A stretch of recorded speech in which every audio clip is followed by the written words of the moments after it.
To see design thinking at work, one needs to look not far, but close.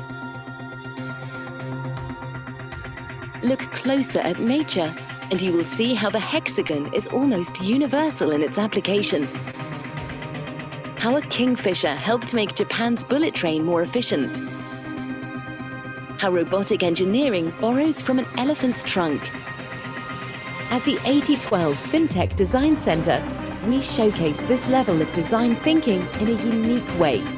We practice design thinking every day in every technology project we undertake for the world's leading financial institutions. Our design principles are centered in a four-stage process that begins with defining the problem by asking the right question, understanding the stated and unstated requirements, observing patterns, connecting the dots, unearthing blind spots. At 8012 FinTech Design Center, customers can experience their digital vision in real time and work with specialists on the customer experience and operational excellence drivers.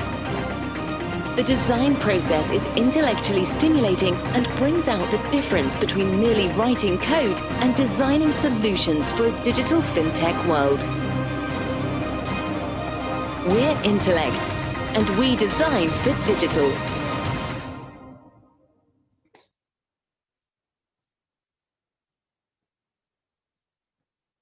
Good morning, good afternoon, good evening to all the participants on the first technology day from Intellect. I welcome you all to FT8012, the first design thinking center at our Chennai, from where I'm addressing to all of you. This is a center which we created when we embarked on this journey of Intellect in 2011. We needed to have few things to put in place into 10 years back, that when we are embarking on the journey of being a technology company, moving from IT company to a technology company, there's a fundamental shift in the culture, shift in the way we think differently. And that's where Silicon Valley has demonstrated the change is happening from design thinking, and we set up this design thinking centers in 2013, which helped us in last 8 years of our working, that how our people, how our talent, how our employees, our salespeople think about the customer when they look at the problem statement. How the three laws of design thinking are applicable in every action which Intellect takes. First is less is more. We need to pick up important element and less number of products. Last 2% is 200%. And when we are creating a prioritization, it says the difference is for the right impact is 10 gram, 100 gram, 1000 gram, which is exponential in nature. So these are three laws of design thinking when we apply.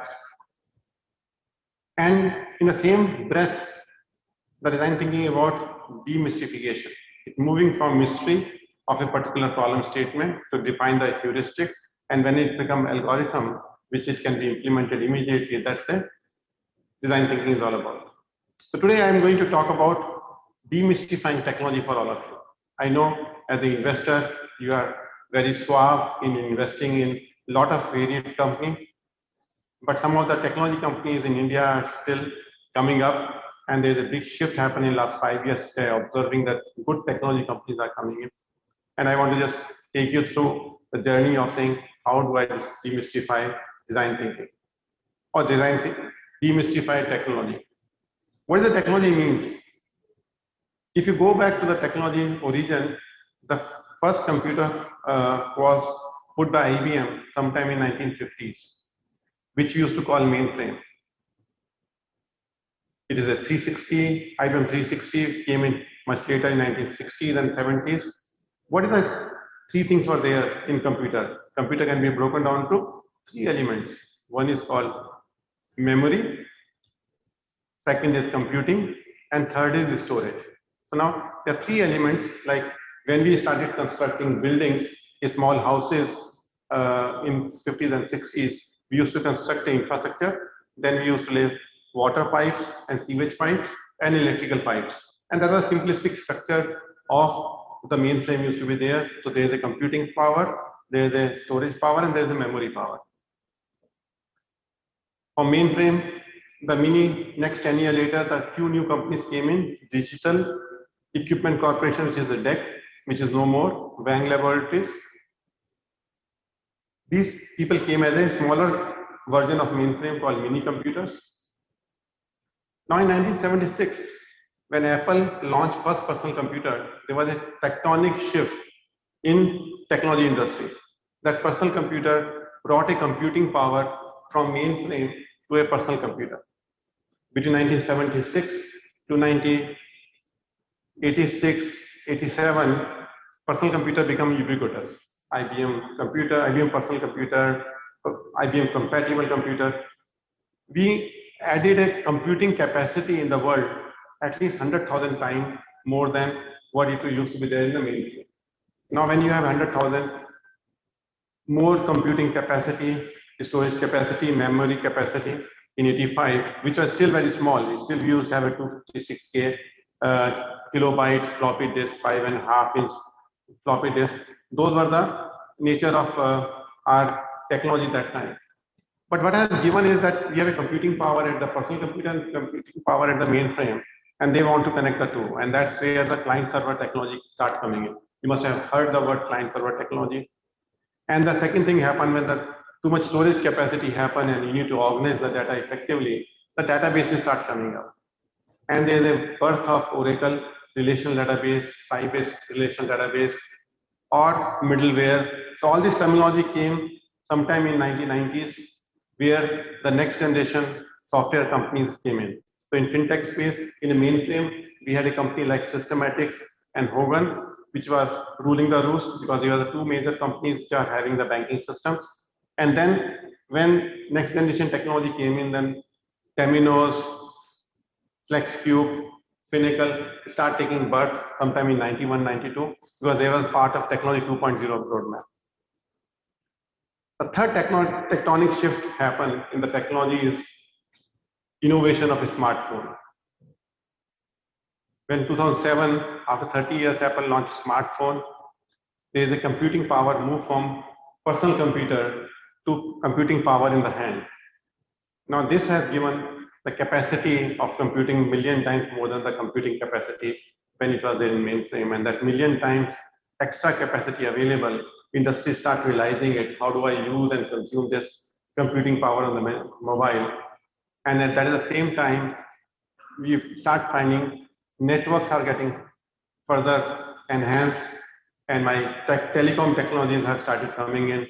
Netflix start taking shape. Google has started, search engine start taking place shape. Netflix and Google required high capacities of hyperscale to grow them. They wanted some technologies, like Netflix wanted a personalized technologies where they can do a microservices based architecture. So those technologies started happening in 2005. But banking industry is always, I would say, laggard by 7 to 10 years. So by 2015, a banking and financial industry sat down and looked at it, how do we leverage it? And that is the time when AWS and Azure came in picture. That's the time when we start looking at this computing power to be enhanced million times more to give it to technologies. There was a concern of the banking industry about the security. They put all those security concerns into the right perspective, and they overcome all this. So by 2018-19, this cloud technology started getting accepted in a financial industry. And that was a turning point for the technology, where a lot of new age companies started happening.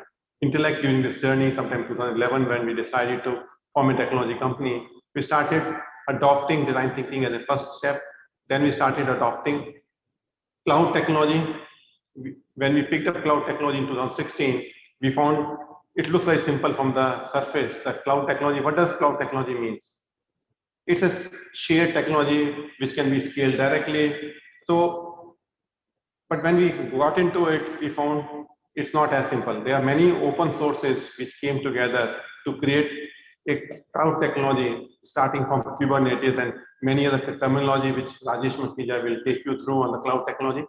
But what does it deliver to the business in that technology shape and form was the ability to hyperscale the business, the responsiveness to the customer who is using mobile phones or who are using the hand phones, or the way world interact real time on the financial data. It started providing those kind of capabilities. What Intellect has started doing is we started looking some service-oriented architecture, which was the core of Intellect products, which we took it in 2003 onwards during the Polaris days. This service-oriented architecture, we start connecting it with the microservices architecture and then putting API layers on the top of it to define user journey to go to market. So we start leveraging and we start given an ability to the customer to choose our technology in composable manner. What is the composability? Because the banking, when it becomes competition becomes very, very sharp, I need a personalized product for my corporate customer, personalized product for my SME customer, and personalized product for my retail customer. So I started defining this personalized product market by market by having a common base architecture and start delivering those solutions in a composable manner. And in today's, Rajesh Makhija, who is the Chief Technology Officer for GTB Business, will be taking you through the composable technology. Second piece, which we start investing sometime in 2016 and 17, which we want to demonstrate today, is about contextual, because banking is about decision making. You are taking real-time decision. You need to have fast decision making. So contextuality becomes very clear. Contextuality of how do I apply right data to make a right decision. So I need to have a decision grade data which should be available to me. For that, I need to build up a data platform. We all know data is a new oil. Every 3 years, data is multiplying million times every 3 years. The quantity of data is huge for making the right decision. Even to ensure which is the right data or wrong data, which the debate happening in Indian TV about fake data and the real data, that's the conversation happens. How do you bring a contextuality which is relevant for that particular loan to be sanctioned or that insurance to be underwritten? What kind of technologies are required? I needed a data operating system. I invested in US, set up a team of 40 people in US, design and develop data scientist team, data management team, data ingestion team, data algorithms we have written, and that is what we will be also showcasing to you, which gives us a ability of contextuality on our banking applications besides composability part of it. So these are two key elements which I want to highlight to you. One is called composable banking, second is contextual banking, and Intellect as a market differentiator is trying to connect the two dots. After this, once you understand these two technologies, then I'll try to connect these technologies to the market needs of the customer based on our product landscape, and then I'll be connecting that to then Manish, Rajesh, and Banesh, the three CEOs or the three businesses. Manish will take up GTB business, which is about corporate banking side of the business. He'll speak about what is our product is connecting. Then Rajesh will take you to the retail banking business, and Banesh will be speaking to you about the insurance sector, how our technologies are driving the value to the customer. And finally, we'll come to the question answer session, which you may have, which will emerge from technology as well as from the banking sector itself. So at this point in time, I would like to bring in Rajesh Makhija to share what is the cloud technology means, what is the word cloud technology, and which we keep repeating day in, day out, and it's a buzzword for digital. Every IT company is talking about digital and cloud technology. What does it mean if you open the bonnet? How does it feel different? Over to Rajesh Makhija.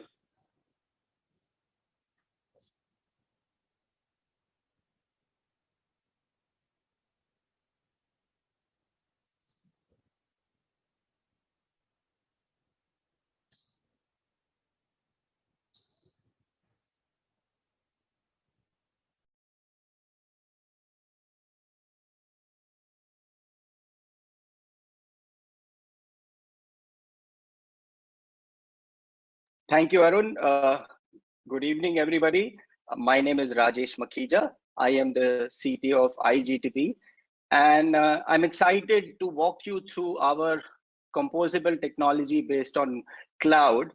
And in this session today, what I will be covering is three very novel and very critical pieces of platform that we have invested in our journey in the last 3 years, starting with a digital acceleration platform called CBX, followed by iTurmeric, which is a cloud acceleration platform. And based on our SaaS journey in iSeek, we have a lot of experience and knowledge in running SaaS applications. So what we've done is taken all of that and built a kind of an Intellect financial services cloud, which will form a platform for all the cloud applications to run. So let me get started with the first platform, which is the digital acceleration platform. Before we dive into what exactly is the platform, based on our conversations with the customers, prospects, right, we've seen a common theme of pain points and challenges evolve in this whole digital channel platform. The first one is the connected experience. Today, what banks and financial institutions are facing is based on their evolution of the digital platform. They are offering products and services, but they are all disconnected. What they are looking for is a common seamless platform which will allow them and their customers to access the brand, all their customer segments and businesses and products through one connected platform, which today doesn't exist. Either it is legacy or it doesn't have the best of the breed UX. And at the end of the day, the customer doesn't get a seamless experience. With the growing volumes in digital, the other challenge which customers are facing is how they can effectively scale the platform as the volumes grow, not just in terms of number of transactions processed, but also in terms of the performance, the SLAs. And they're looking for something which can hyperscale with the growing volumes of digital. And last but not the least, while they move on this journey and they embrace a platform, they want to be able to add that capability, one at a time. They don't want to do a big bang. So they want to progressively add new products, new capabilities, but at the same time, not disrupt. Essentially, extend and compose what they already have. So these were the three summarized pain points. Now let's look at some of the desires. They also have a lot of desires and aspirations while they want to move to the latest and greatest, but at the same time, they want to leverage what modern technology has to offer. While we provide a best-in-class UX, which we ourselves have spent last 2 to 3 years doing design thinking, persona-based design, but what we've seen is a few of the customers, especially in the higher tier segment, want to compose their own UI UX. They want to drive the customer desire. At the same time, they want to keep refreshing the UX with the latest trends. They don't want to be just another channel application which the other bank provides. So they want to own their experience, and they want that platform to provide the capability while they could use the platform's reference UI as a standard. Apart from just providing service to the customer through the digital platform, they want to leverage data. They want to leverage certain insights, certain predictive and contextual value-added interactions that they can provide to the channel. For example, what could be the best possible payment? What is the fastest possible payment or the cheapest possible payment? Not just do a payment through the front end. So what we call, can you amplify the service that you're offering to the customer through this platform? And last but not the least, while you're giving your own UI UX, in order to increase your distribution, all of them want to collaborate with partners and fintechs instead of competing with them. And together with the partners, they want to again build innovative experiences to the customer, and they're looking for a platform which will allow them to do. And we'll see how. Obviously, it is through APIs, but how can they compose these APIs and offer the value-added offerings to the customers is something which they desire. Now with that, let me give you a first bird's eye view of what the CBX digital acceleration platform is all about. So firstly, it has been built ground up on a cloud native microservices architecture, largely using a lot of production grade open source. at the heart of it, what we call an operating system for corporate banking. This essentially is, you can say, the foundation fabric on which the rest of the entire platform is built. And it is very horizontal in nature. So irrespective of the vertical capability, this is something which is an essential ingredient. Just like an operating system runs a machine, this is the operating system we feel which runs the digital platform. Then based on our decade of experience of implementing various channels, we have kind of composed the entire application as domain packs. As you can see, we have domain packs for the entire spectrum of corporate capabilities, starting from account services to payments and collections, virtual accounts, liquidity, cash flow forecasting, and trade finance and supply chain. Now, each of these are composable and modular in nature. They are based on microservices paradigm. Hence, the customer, based on the business priorities, can choose which domain pack they want to start with and then add more domain packs, because all of them are very, very loosely coupled through an API-based integration. All these domain packs, together with the operating system, provide very fine-grained channel APIs. As we all know, the APIs that are published by the downstream systems, will have various complexities. But this operating system combined with the domain packs really simplifies the entire APIs, which enable us to build best-in-class UI UX, which then the banks provide to their corporate customers. Now, each of these channel APIs have been thought through from an API first perspective, which means you can compose them and actually define very, very differentiated UX experiences using these composable APIs. Also, when I spoke about partnership, right, and open banking and the entire collaboration piece, apart from delivering a UI UX, the banks also look at a very well-defined set of open APIs so that they can collaborate with these partners and ecosystems, again, to increase the distribution reach. So together with the UI UX that they offer as their service and the open APIs, they are really able to distribute the distribution channel that they offer to the customers. Under the platform, as we know, we need a well-defined integration platform, which is the second platform which I'll talk about in the next section, which is we're calling the iTurmeric platform. And of course, below that, we could have product processors, which the customers have chosen to take from Intellect for each of these vertical capabilities, or their bank's product processors. So the channel acceleration platform doesn't really care about which underlying product processor is there. The integration platform abstracts it, but within it, everything is modular and composable, as you can see from a front to back. Let me give a few more differentiated capabilities that we have thought through in the CBOS, which really gave it huge value. Since it's a cloud native microservices based architecture, we have certain foundational microservices, which are irrespective of any horizontal. And as you can see, the underlying platforms, whether it is our own product processors or the banks, expose well-defined APIs and data and streaming events, which are then consumed by the CBOS. And inside the entire CBOS are very, very corporate banking specific, microservices again, which deliver very differentiated capability, right from limits, corporate complex entitlements. We know in a corporate, there are multiple workflows, maker, checker, multiple levels, the basic alerts, notifications, which go on. And I think two more important points are based on the data in the local channel store, which we are calling the hyper channel store. We are able to give a lot of predictive, not just insights, but the next best action that he can do, which I refer to as service amplifiers in its journey.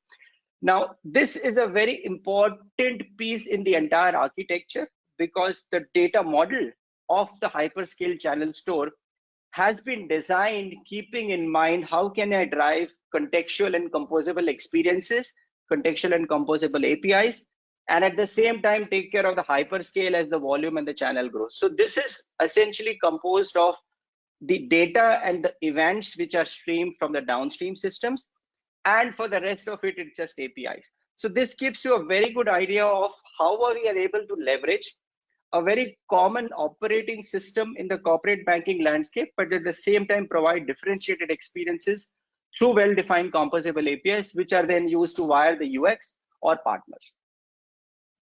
Quick benefits of how the platform then evolves. As we saw, it gives you a modern UX with contextual capabilities.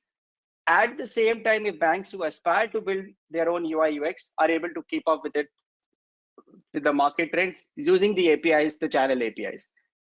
With a converged platform, a lot of the horizontal services are reused, which means if a bank just introduces one service, introducing new services, new domain packs becomes very easy. All of them are extensible, as we saw, and hence the time to market is very rapid when it introduces new products and services to the market. And there is innovation. With the help of the open APIs, they can partner with niche fintechs, other ecosystem players, and really build either innovative apps or composed in a larger distributed system, which really increases the reach of the customers. So this is the first of the acceleration platform which we have, which is purely on the cloud. Let me move to the next important one, which is called iTurmeric, which is a cloud acceleration platform. Here again, let me start first with what are the pain points? Why did we go and build this? In the last 2 years, based on our experiences, we have kind of thought through this from ground up to solve some of the pain points and some of the aspirations the customer has. First is a lot of data and a lot of services are all hidden in the legacy and they need to be unlocked. And the question that banks ask is, how can I abstract all of that complexities in my legacy system, which have multiple protocols, complex message formats? How can I abstract all of that and really publish all of that in a very standardized and simple manner? Another important aspect which come across is the skill set. Usually for building APIs and integrations, right, to accelerate the cloud journey, you need to do an extensive set of build and test. And a lot of the platforms available, the so-called old generation ESBs, are very heavyweight. They need proprietary skills to build and test. And what they're looking for is something which is a low coding framework, something which is configuration and easy to build and test.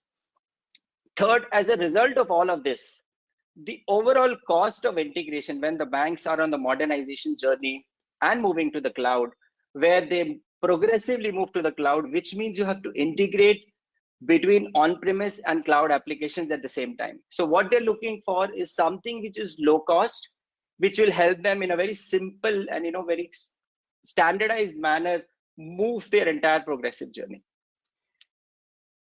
Some of the desires which we've seen, again, from a cloud acceleration platforms. Yes, there are APIs, but how can I have a very standardized way of designing my APIs, documenting and publishing them, and hence exposing them as digital assets, which are aligned to the business capabilities that I offer? How can I do it in a very quick time? Again, some of these take time because of the entire cycles of dev and testing. How can I increase my integration agility, again, across the two, on-premise and cloud? And using these APIs, can I build a marketplace in which I have innovative apps being developed and then published in the marketplace using the entire API ecosystem? So all of this, what we've done is this platform, which is again a cloud native microservices based platform, allows a bank to really leverage and modernize the journey, at the same time do very simplified API and integration. So let's see what's inside the platform. Before that, as we know, this integrates with Intellect product processors or banks' existing product processors.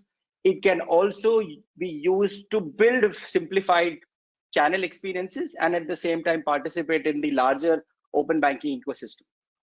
So what we have first is an API exchange, which is nothing but a place where the entire set of APIs, both in and out, can be exposed to the larger ecosystem. The API Studio is where you really define the dictionary of APIs, right? Where you describe them, where you document them, where you can aggregate them. So this is well defined at one place, and these APIs could be coming from any downstream system or our own product processors. The Experience Studio is a unique, simplified front-end studio, which lets you build quick experiences consuming these APIs. And the most heart of the application, which is where the complex integrations happen, which really modernize and abstract these complex product processor protocols, is the integration studio, which really convert one format to the other, one protocol to the other, and simplify the entire integration complexity between on-premise and cloud. And last but not the least, an important aspect in today's world is developers who consume APIs need something called virtualized APIs. They need sandboxes in which you don't need the entire downstream setup of data applications. All they need is a well-defined signature where they post that API and they are able to get certain responses, certain errors, so that they can build whatever apps, whatever front ends they wish to, without really having the entire tech stack under it. So this is what a sandbox is there, and the current platform allows you to expose the APIs as a sandbox. Quick detail of what exactly is a differentiator in Turmeric. The API Studio, like I spoke about, lets you design, document, and then catalog APIs. And the heart of the integration studio is really composed of messages which are flowing from one system to the other. And they allow you to compose messages using a dictionary of fields, various flows of messages. An important aspect is when a message flows, when you compose a message, it allows you to debug at runtime. You know, what is the input format, what's the output format, where is the message going wrong, and monitor the entire stuff. All of the information is stored inside a metadata store, which really helps you configure the entire application in a very quick and simplified manner. So how are we positioning this platform as a cloud accelerator? So first is when banks want to modernize their legacy platform. So the legacy system of records are complex, need to expose APIs. This is where it comes in and it drives the channel. The second scenario is a classic API and integration platform where there are our products, there are banks' core products, there are third-party systems, and the Turmeric platform allows you to integrate all of that and simplify the entire integration in a standardized manner. The third positioning scenario is where the bank has decided to build its own channel platform. And here again, Turmeric kind of abstracts the entire complexities of APIs and services and lets the bank build its own channel. And another scenario which we've seen is where we have our channel platform, which you saw in the earlier section, and that is used as the front end for all capabilities, all the virtual domain packs, but there is no backend which allows you to do that. So the Turmeric then talks to the various backend product processors, which are bank specific, and allows you to even share that. So these are the possible, out of the possible of what Turmeric can do for us to really make an entry into a new opportunity and offer the various cloud modernization that it wants to do. Quick summary of what the benefits are. It's a future-proof, lightweight, cloud-native platform. The entire journey is accelerated because everything is standardized. It has a drag and drop kind of a UI, and hence drastic reduction the way in which you build and test the entire integrations.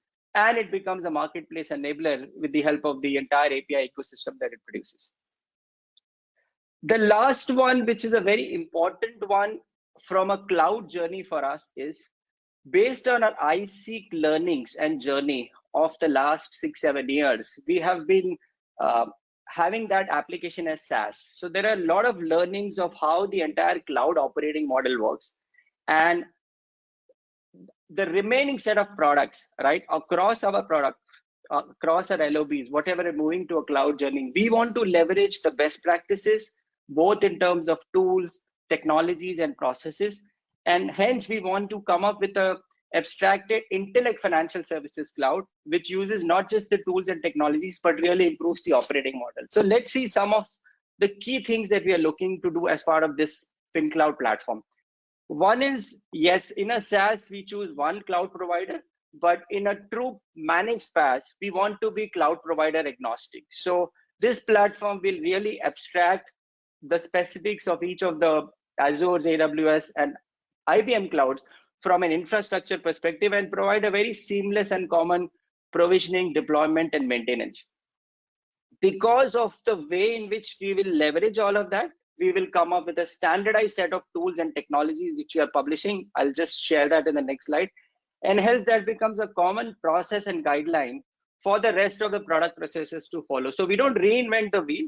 We are reusing the best of the breed that we already have learnings of, so that each of the products, as we in the journey move to the cloud, leverage the standardization. And last but not the least, because of the entire cloud journey, we have to do automation right from the build to the test to the deploy to the run. And all of this lets you get acceleration. And hence automation is completely built into the fabric of the FinCloud. So let me demystify the entire cloud very quickly. So at the bottom tier, we have the infrastructure tier, which is any of these cloud providers. The second comes where you provision the software on these tiers. So again, as I said, there are the standard set of tools and technologies in some cases, whether it's related to deployment or it's related to security. Then you have the various runtimes. So what we've done is taken a complex cloud infrastructure and platform and really using design thinking, broken it down into 6 tiers, which is what I'm walking you through. And each of them, we have chosen a set of standard technologies, which all our products which are moving progressive to the cloud will adopt in the coming years. So moving on, after the runtime, you have to orchestrate and manage the various applications. So these are the tools and technology which will be used for doing that. And the big one, which is really the heart of the entire thing, is the application development. Again, a certain set of technologies have been chosen based on what are the trade-offs, what problems they solve. And these are the ones which we are building the expertise as part of the cloud operating model. And all this in a cloud world has to be monitored and observed. Otherwise, because cloud is complex, it's distributed. So whether it is logging, whether it's monitoring, whether it's tracing, there are a standard set of tools and technologies available to do that. And we are leveraging all of that. So as you can see, a complex cloud topic has been broken into 6 tiers with the various technologies. And this is what forms the heart of the entire FinCloud. Apart from the tools and technologies, as I spoke about, there is a cycle of continuous integration and continuous delivery. When you plan, you code and build. So this is where, again, not just development automation, security. So all these are security tools which do application security right from the time of design and development and testing. As you're building the software, in testing, we have built a lot of automation tools which we plan to use for all the products as part of the FinCloud platform, and then the deploy, the operate and release. So this is kind of, you can say, the entire engine which will drive our cloud acceleration for the various products as we move our journey to the cloud, leveraging all the best practices, leveraging all the experiences that we've had building the Seek platform.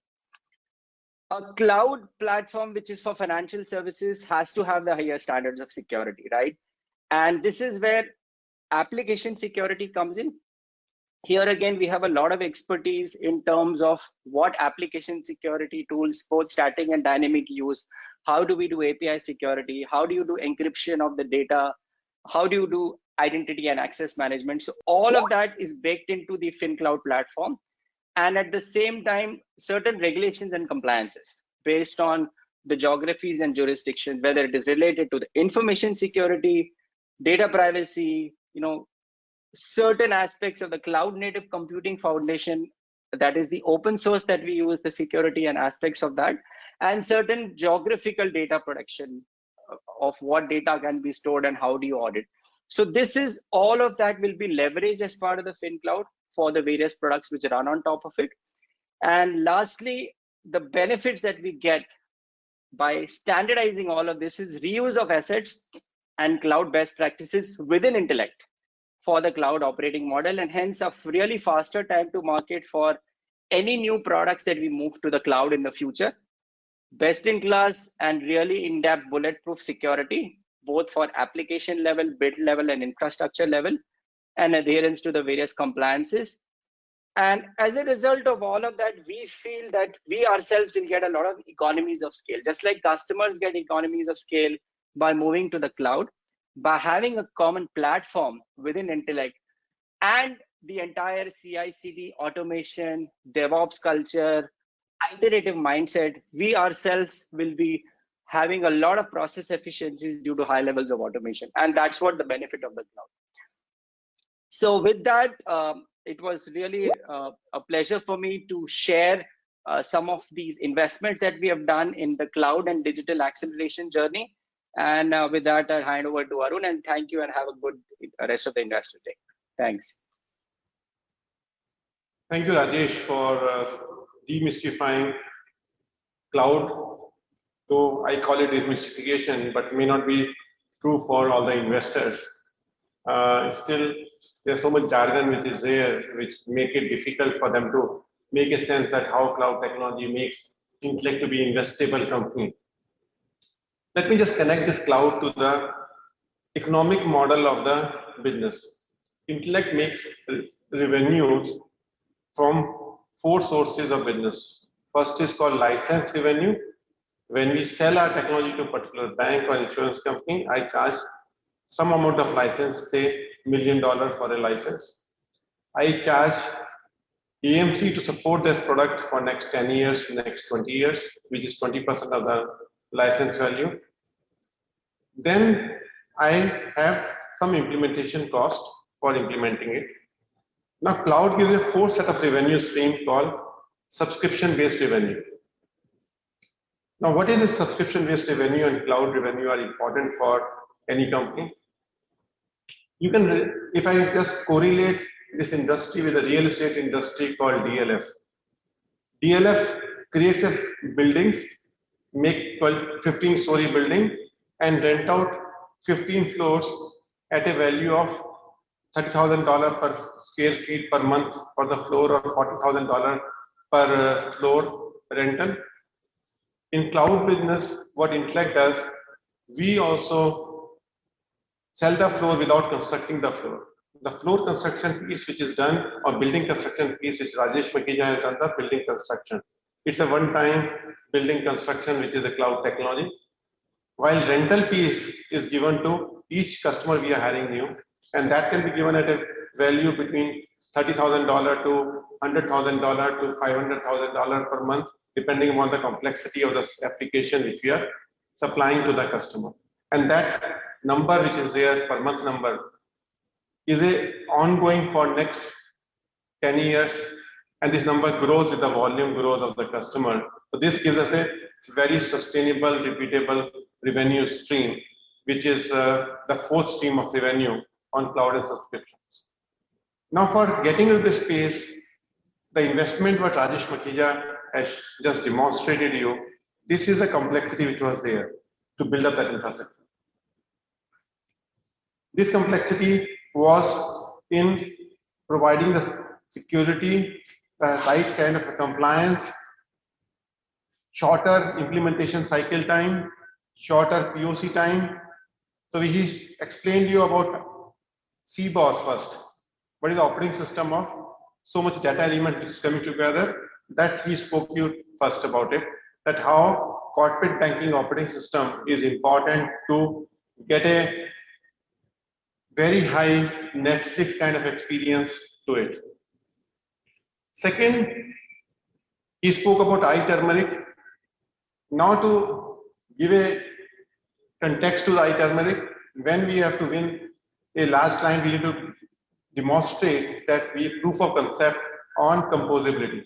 So if I have a lending application, I have a core banking application, I have a limit management application, can I connect them all together in 2 weeks time or 3 weeks time where we can work on it? We announced recently a deal called Otto from Germany, and that deal is based on connecting and composing multiple technologies and multiple products to deliver to the end customer. And that POC cycle time, since we are able to demonstrate POC cycle time to be substantially lower than any of our competitors, because when they start evaluating a core banking player, they invited 27 players to come into the picture. And when we won the deal, we were least expected winner because a lot of established players of Europe like Temenos, everybody was there in the first leg, but the composability they could not have thrown it. So combination of cloud and combination of Turmeric has given us, along with the product processors of lending and core banking, has given us an entire value proposition. So that's a important piece which I want to bring to the attention, that how cloud technology is helping us out. Third thing it helps a company's implementation cycle time.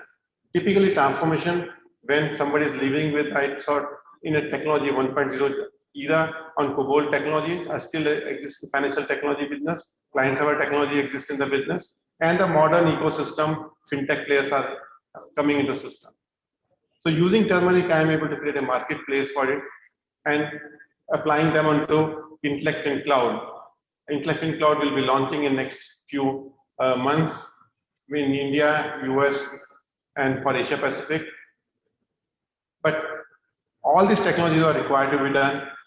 Your second question is, I demonstrated the path of revenue. What is the cost associated with it?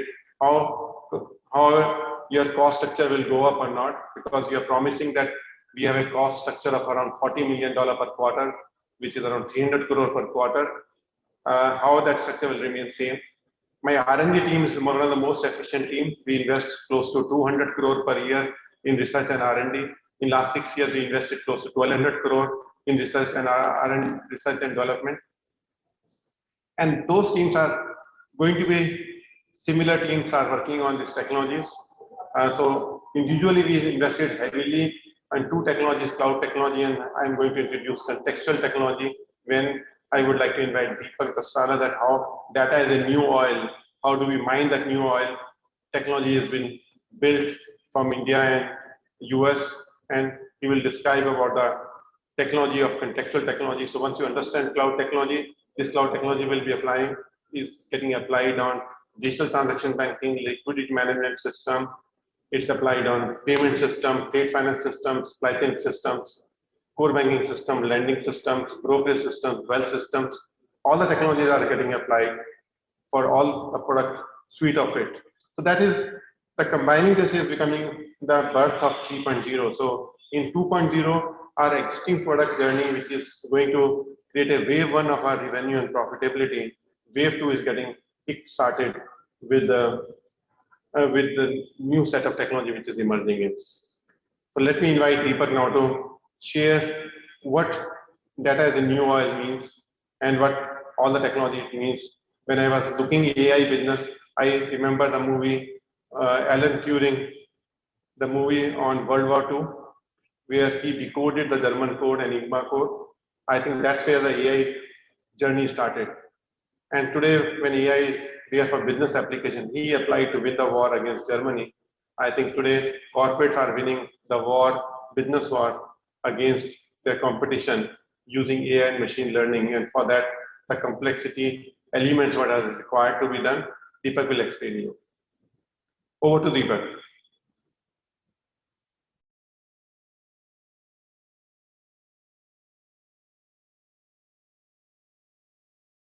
Good morning, everyone who joined the Technology Day 2021 across the world. My name is Deepak Dasrala. I am Chief Technology Officer at Intellect Seek.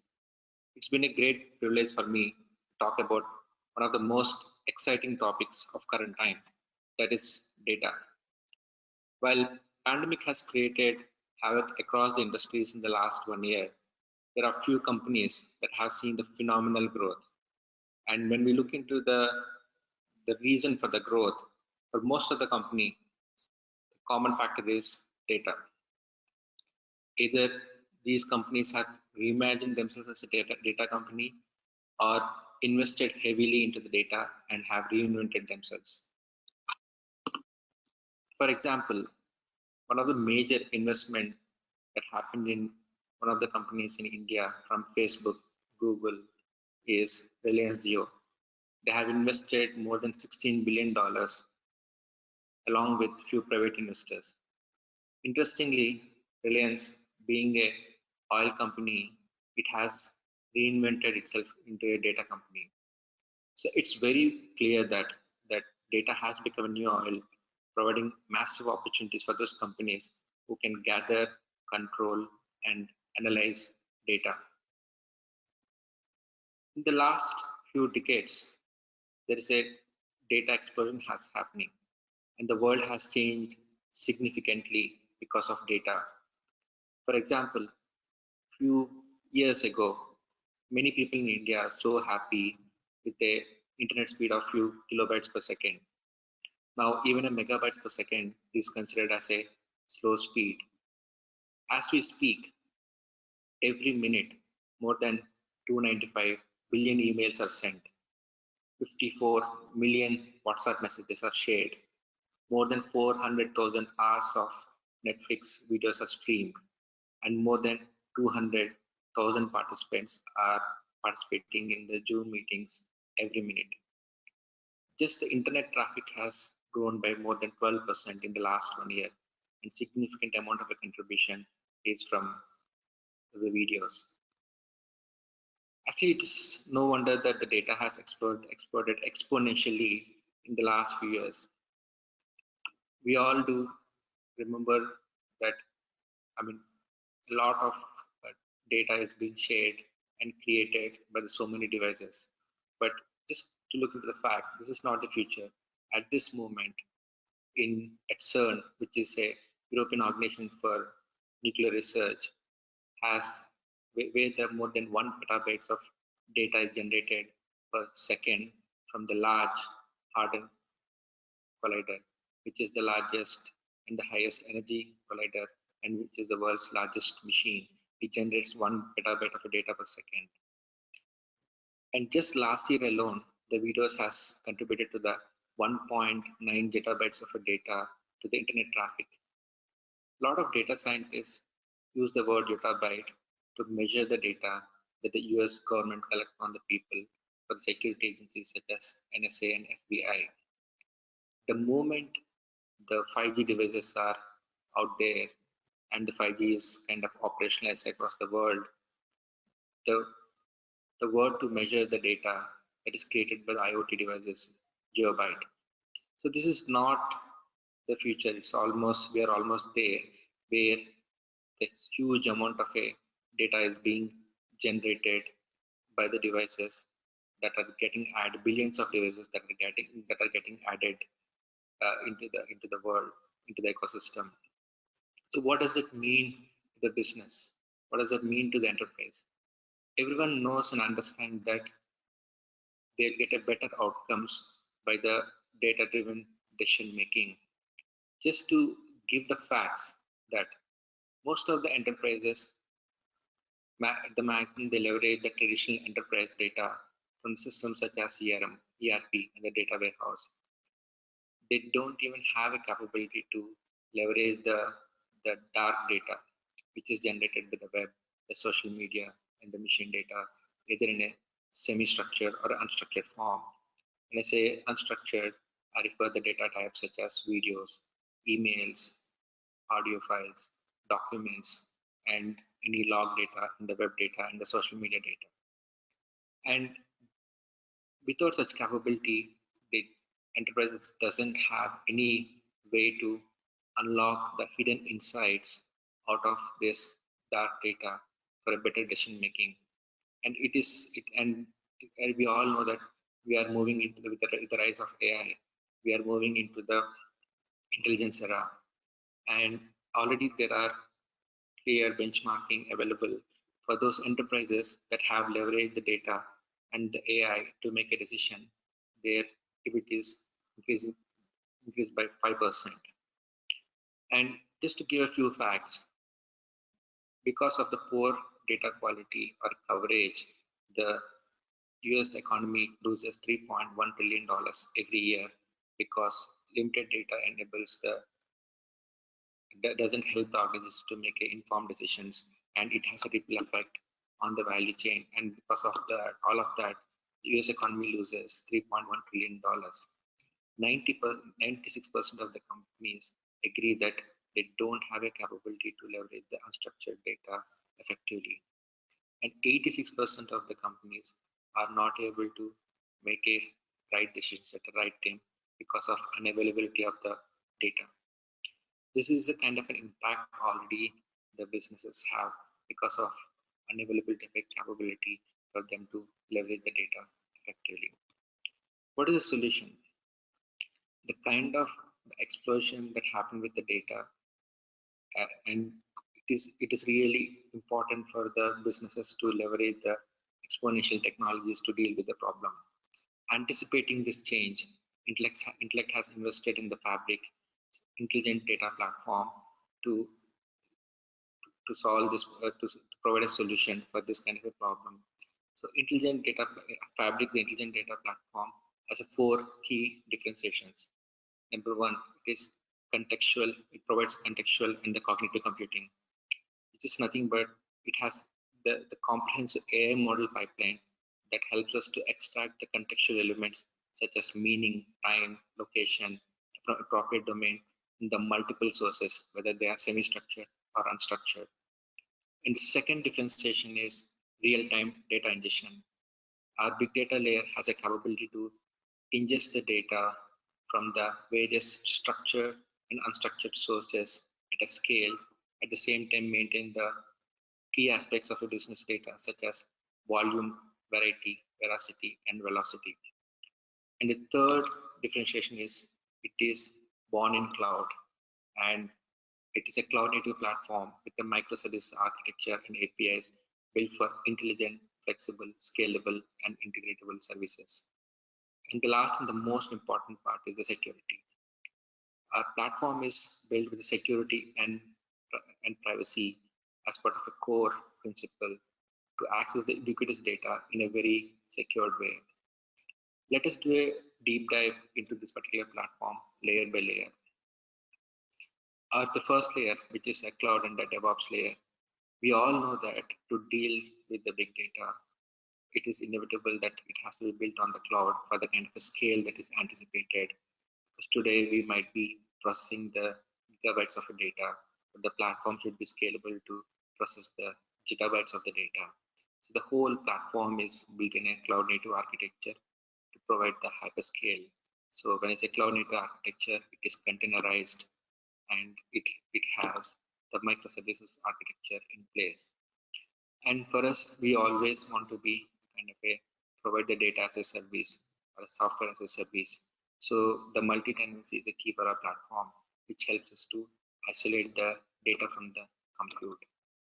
And the second, the most important part is the continuous delivery. So we are able to innovate at a scale and deliver the products and updates to our existing customer without disrupting operations across the geographies. And this platform also helps us to reduce the time to market. When we roll out something, a particular capability to a particular business in US, we have, because we are leveraging the platform and because this platform is hosted across the geographies, we are able to roll out to the different geo in no time. And this platform doesn't just provide the flexibility and agility because it is cloud, it also provides the resiliency. And more importantly, this platform is built for doing innovation at a scale in a secured way. What does it mean? We can quickly roll out we can quickly identify do the R&D in a particular sandbox environment, and once it's built quickly, we can move it to the alpha and the beta. So the innovation is very key for us to continue to sustain and also be a leader in what we do, and especially being into the big data and AI, that is a very core part of our work. So this platform provides an opportunity for us to do innovation in a very secure way and roll it out to the business in no time. While this is about the cloud and the DevOps, our next layer is a big data layer. So the key differentiation of this particular capability is for us to ingest the data from the multiple data sources and from whether it is a internal or external, structured or semi-structured or unstructured in a secured way, and also not just ingesting the data but also standardizing the data, validating the data, and more importantly contextualizing the data. Think about doing this at scale across the multiple sources on the multiple data types and able to arrive at what is the source of truth at an element level rather than the source level. It's no mean task. For the last few years, we have mastered this particular capability where now we can add new data sources in few hours, and even in a complex data source can be wired into this particular platform in few days.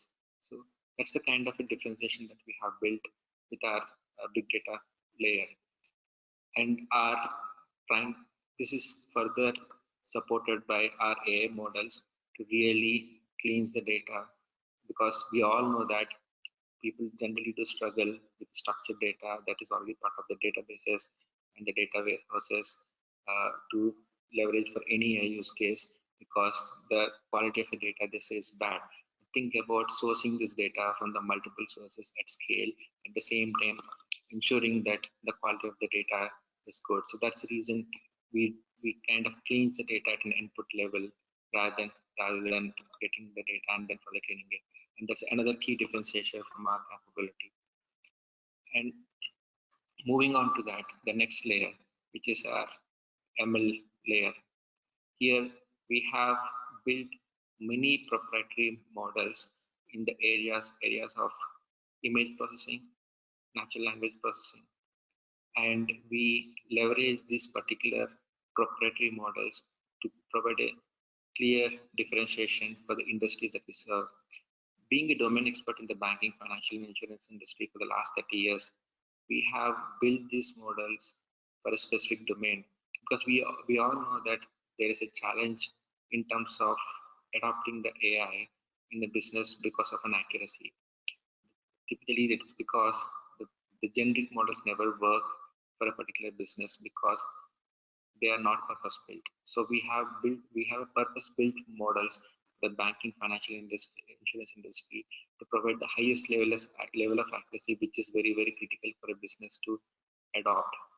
And we have operationalized that at scale for a large insurance carriers and the financial institutes across the world. So just to give a couple of examples of the models that we have developed. So for one of our insurance carrier, where they, as part of a new business submission, they submit many documents, either in a format of a Word, either as part of or images or Excels. And the challenge here is these documents are bundled in a very different way, which actually takes a lot of domain expertise for the human to unbundle the documents and understand and extract the information from that. At this moment, that's what the back office does. Our models can accurately identify that documents not at a document level, but at a page level. And sometimes we even not just identify the document at a page level, we also can identify the versions of the documents. And this capability really help to automate the classification of a new business submission in insurance industry.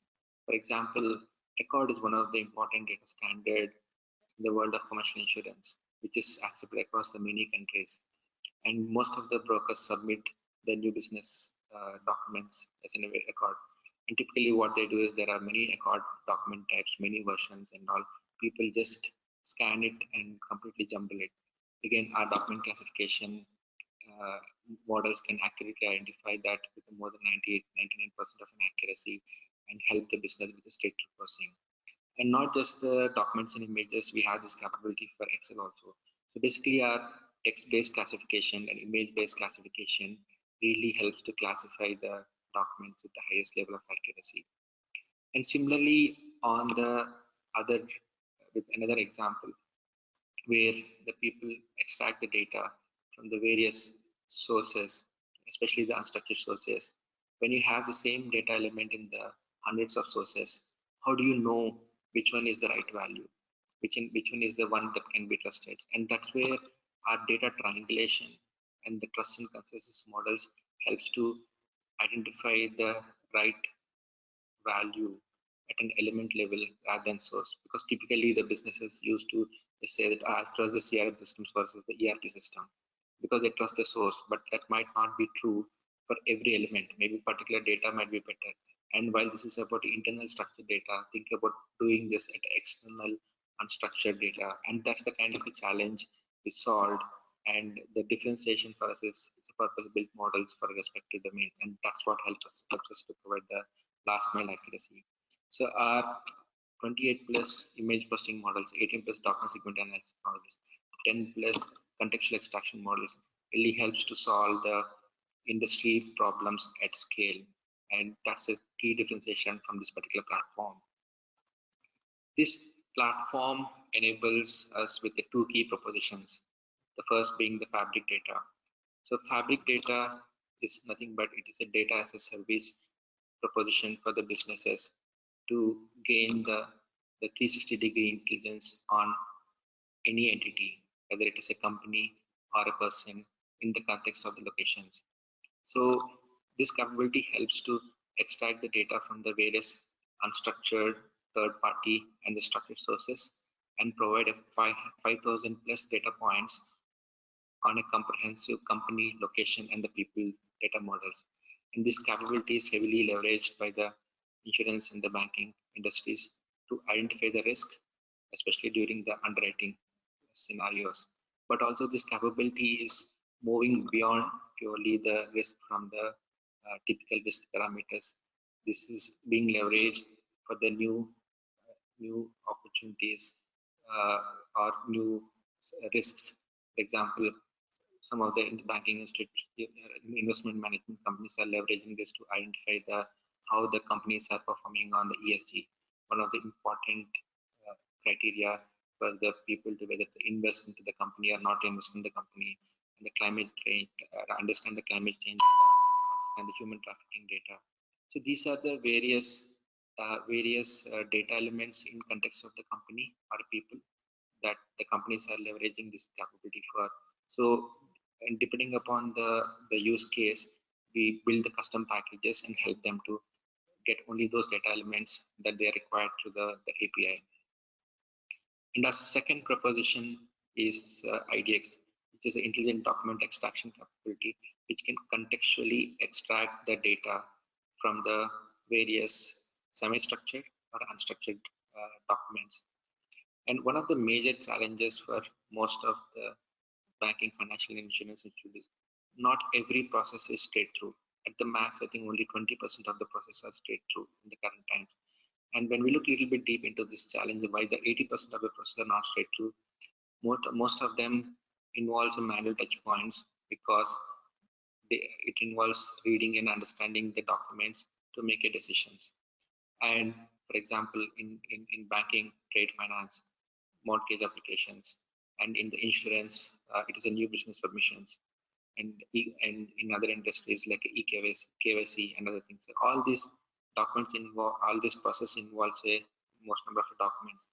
And earlier, the digital technologies are never prepared to address this kind of a challenge. With rise of AI and the maturity that is happening in terms of the natural language processing and the computer vision, now we have an opportunity to enable the straight-through processing for these businesses.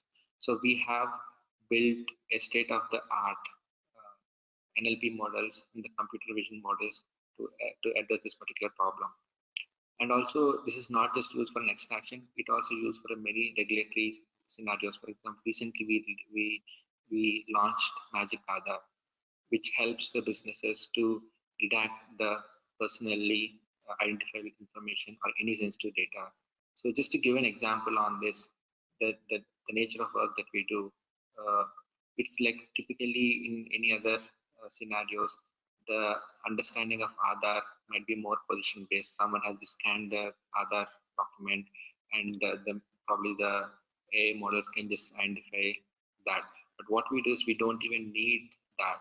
We actually, even if Aadhaar number is captured in any application form, just a number, it need not be a proper Aadhaar card scan copy. We can understand it is an Aadhaar number and we can deduct that and all. So that is the level of the maturity that we have in our AI models, which can deal with the complex scenario of where the bundled documents, where the Aadhaar could be anywhere, and irrespective of a position, and irrespective of just that number being part of Aadhaar card, we can identify and redact the information. So that's a kind of a work that we have done in terms with our AI models. And just to summarize what we have spoken so far in terms of a platform, and our intelligent data platform has three major propositions. First one is our Fabric platform, which is the underlying layer of cloud DevOps and the big data and the AI models, which actually helps us to do the continuous delivery. And our Fabric data and IDX are the customer propositions which we have, where the Fabric data helps in terms of providing the 360-degree intelligence in the context of company and the person and the location, and which the businesses use to make a decision related to the risk. And our IDX is a document extraction, contextual document extraction platform, which can extract the data from the semi-structured or unstructured documents. And this helps in terms of doing the state processing or doing the hyper automation for the business. And with these three capabilities, what is the difference that we want to make to the businesses? Always industry looks for those capabilities that helps some of their tasks to make it faster, better, and cheaper. And information always remain the valuable currency, at least in the financial world. So with these capabilities, we want to make the information, we want to provide a greater access to such currency in a faster, better, and a cheaper way. And just to further substantiate the kind of impact the platform has already created, look at this industry recognition in the last 1 year. And one of the FTSE 100 wealth management company in the UK won the Celent Model Wealth Manager Award for leveraging the IDX for their compliance process in the category of emerging technology. And the recent rating from the Novarica of IDX, it's been compared against the industry stalwarts like Google, AWS, and also expert capabilities in this particular domain like EBI, Kofax. Against all of them, we are rated very high and in the category of advanced underwriting with AI and ML capability. And also, and all these awards has been we won in the developed markets like US and UK, and this just substantiates our thought that the kind of capability that we have built, where we can make a significant impact to the world in the area of data and AI. Thank you very much for your time. Looking forward to hear from you. Over to you.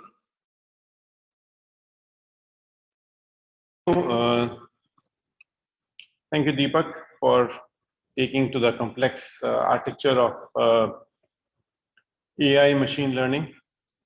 Just to give a context to the investors, I think this is a space which is the most crowded space in America and Europe or all the advanced market, including India. I think the way we trying to address this problem differently from other players in the industry is we started working as a first again as a operating system of a data operating system, which is a 4-layer, which has been explained by Deepak, and how each layer is working as an operating system layer for data management. And then moving to 2 basic product operating system. One is about the data and second about the document. So in data space, we have a competition in the marketplace. If you want to be interested in looking at it, there's a company called Palantir in US and Carpe Data. And there are similar companies which will show from Novarica report. And in document space, there are 2 stalwarts which are there, which do the visioning of the document, computer vision. They use OCR techniques for extracting the data from the documents, is a Kofax, and second company is EBI. These are 2 companies which are $500 million each on the revenue side, which are helping the bank to read the document contextually. Now, these 2 platforms, what we built, it's not a pipeline product, but it's a platform we built. Now we have solved one problem in the US, which Banesh will take you through, called magic submission for the underwriters. The second problem on the same platform, we use magic Aadhaar. On the same platform, I can use for lending, reading the documents. On the same platform, I'm planning to use for trade finance. On the same platform, I'm planning to use for the wealth management area. So underlying technologies are same to build up a business product around each product line and supporting those products on AI, it is taking me a cycle time of 16 weeks to launch new product onto this platform, on the basis of this platform. Initially, it took 3 years to build this platform, but now to roll out new product line, new use cases, including compliance use cases or regulatory use cases, it is happening in less than 16 weeks. And each use case build-up cost is substantially lower than anybody would have spent otherwise, and they are fully on a cloud, fully secure, including data encryption layers. So that's the power of it. Till now, we launched this product 1.5 years back. Anish will take you through the whole journey in his presentation deck. I don't want to take that point out. We'll answer that question later on, how the revenue stream could be there. As of now, there are some questions which has been positioned in a chat box. So I will try to answer some questions. Some questions are business related, which Manish of GTB, Rajesh in GCB, as well as Banesh will answer those questions. There's a question: is Fabric has already been launched or is due? It is already launched. It's 2 years in the US market, which is working, one of the most toughest market which is working. There's a question called: if a bank would like to host the apps in their private cloud, do your platform support that, or you only recommend the public cloud platforms like AWS and Azure? Obviously, we recommend public cloud because it requires a lower cost of us to maintain. But for large client, which is a tier 1 client, which are top of want to host it in a private cloud, our applications are designed to replicate our cloud design there. Do you expect SaaS model to become important to your customers? Yes, we were expecting the cloud should have taken by 2021 or 22. Our plan was in 22, but I think we need to accelerate this plan, and COVID has accelerated that journey. A lot of investment which you see in digital company is around cloud acceleration, and that's what we are seeing. The SaaS model is accelerating faster than what we envisaged, but still it will remain 50-50 to our mind. There are some question is how many people in R&D? We have close to 800 people in R&D, which are almost 800 people come sometime during the cloud transition. It became 1100 people during the cycle of 18-19 when we invested. Instead of 200 crore, we invested 245 crore annually in that area. That time the headcount increased, but now it seems to be 800 people are good for us for our next 3 year journey. So it's not going to increase substantially in next 3 years of our journey. With this, I would like to invite Manish for presenting how does he see the market and how he is driving the GTB vision for being leader in the marketplace. Thank you, Manish, for joining this technology day. And the idea is, how do you connect your products to technology day? All your products which are there, starting from DTB, digital transaction banking products, CBX, your liquidity management system, trade and supply chain finance systems, and payment systems, how they are become composable and contextual. So over to Manish.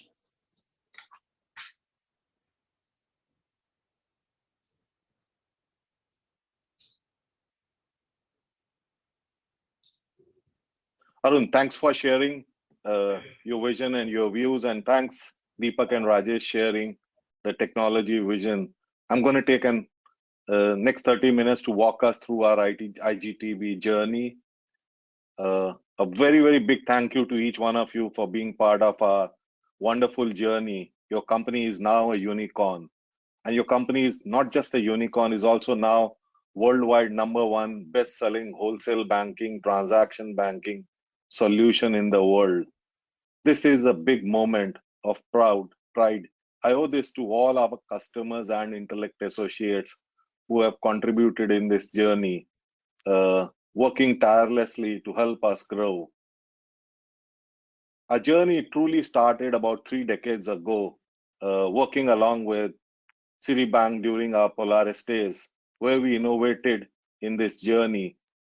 This journey has led us through 25 years of transaction banking paths from being born as Intellect, from being listed as Intellect, to leading in different spaces over the 25 years.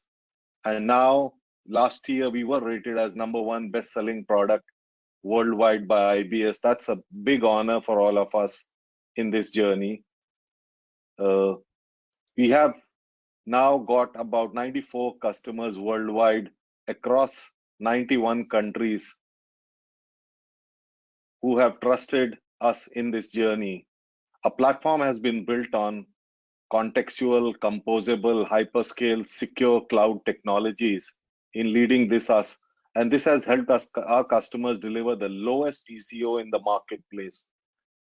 Our vision of consumerization of commercial banking is designed to give the power to our customer, wherever in the new world they are. They can do their self-service enablement. They can understand the data with the power of AI ML and apply contextuality to the transaction they are doing. So it's on-tap functionality extension and a uniform customer experience. So what you saw in a consumer world, now we are able to bring that to the corporate world. Our customers have been leading the transaction banking marketplace, and they've had a very strong, successful growth. And we've been part of some of these journeys, and we feel very proud of it. We have global customers who have led this space, as well as GCC, which is one of our largest market.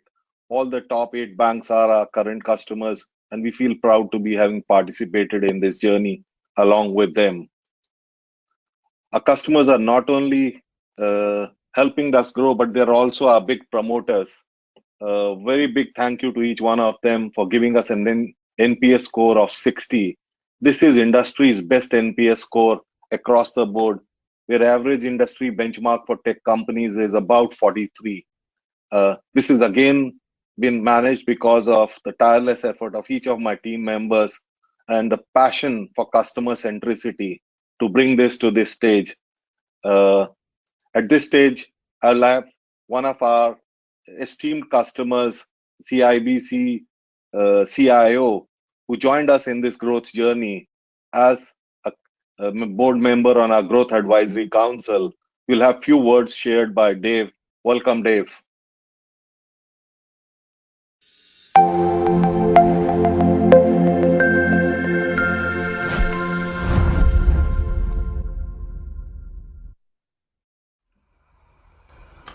When I think about what it means to run a mission critical system, I mean, basically job number 1 is these systems can't go down.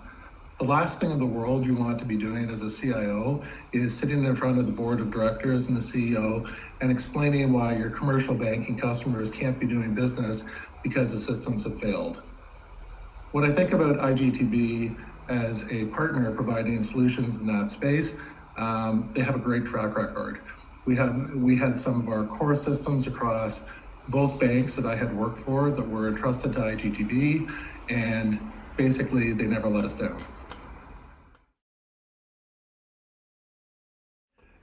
When I think about companies that distinguish themselves as partners versus vendors, number 1 in my mind is thinking about customer centricity. These are the companies that really care about my results of running the business and delivering value for my customers versus just going on to the next sale. And believe it or not, as simple as that sounds, that is far from the norm within the industry. I have dealt with some truly bad stories about companies who really are only interested in the next sale and they're not focused on delivery. And for me, an absolutely critical component of a partner and someone I want to continue doing business with is someone who focuses on me and my business.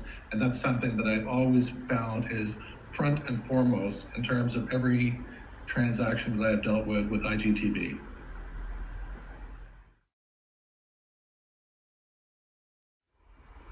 A key characteristic in my mind of really great partners to work with are those companies that undercommit and overdeliver. And I can clearly remember a actually an interesting conversation that I'd had to have with our board of directors related to one of the implementations of an IGTB system, where when I looked at my competitors across the street in terms of a few other banks who had also gone down this road, and I was pleased to be able to report that the solution that we put in place had actually wound up coming in at about half the cost and in half the time of the competitive solution. So this undercommit and overdeliver is something I loved as a CIO, and IGTB really delivered.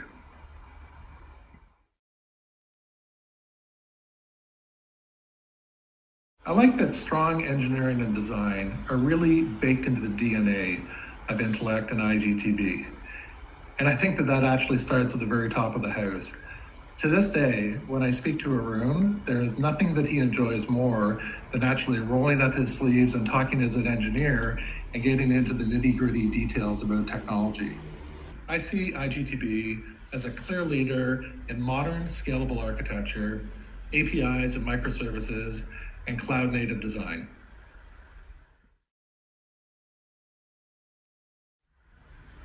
IGTB is a company that I've worked with and had a relationship with for a long time. When I think of my personal commitment of being involved going forward with the Growth Advisory Board, I think first and foremost is the fact that I think that the company has tremendous opportunities for growth. I think the products are excellent, the architecture and the design is second to none, and I truly think that there's an opportunity to grow dramatically going forward, and I want to be a part of that as part of the Growth Advisory Board.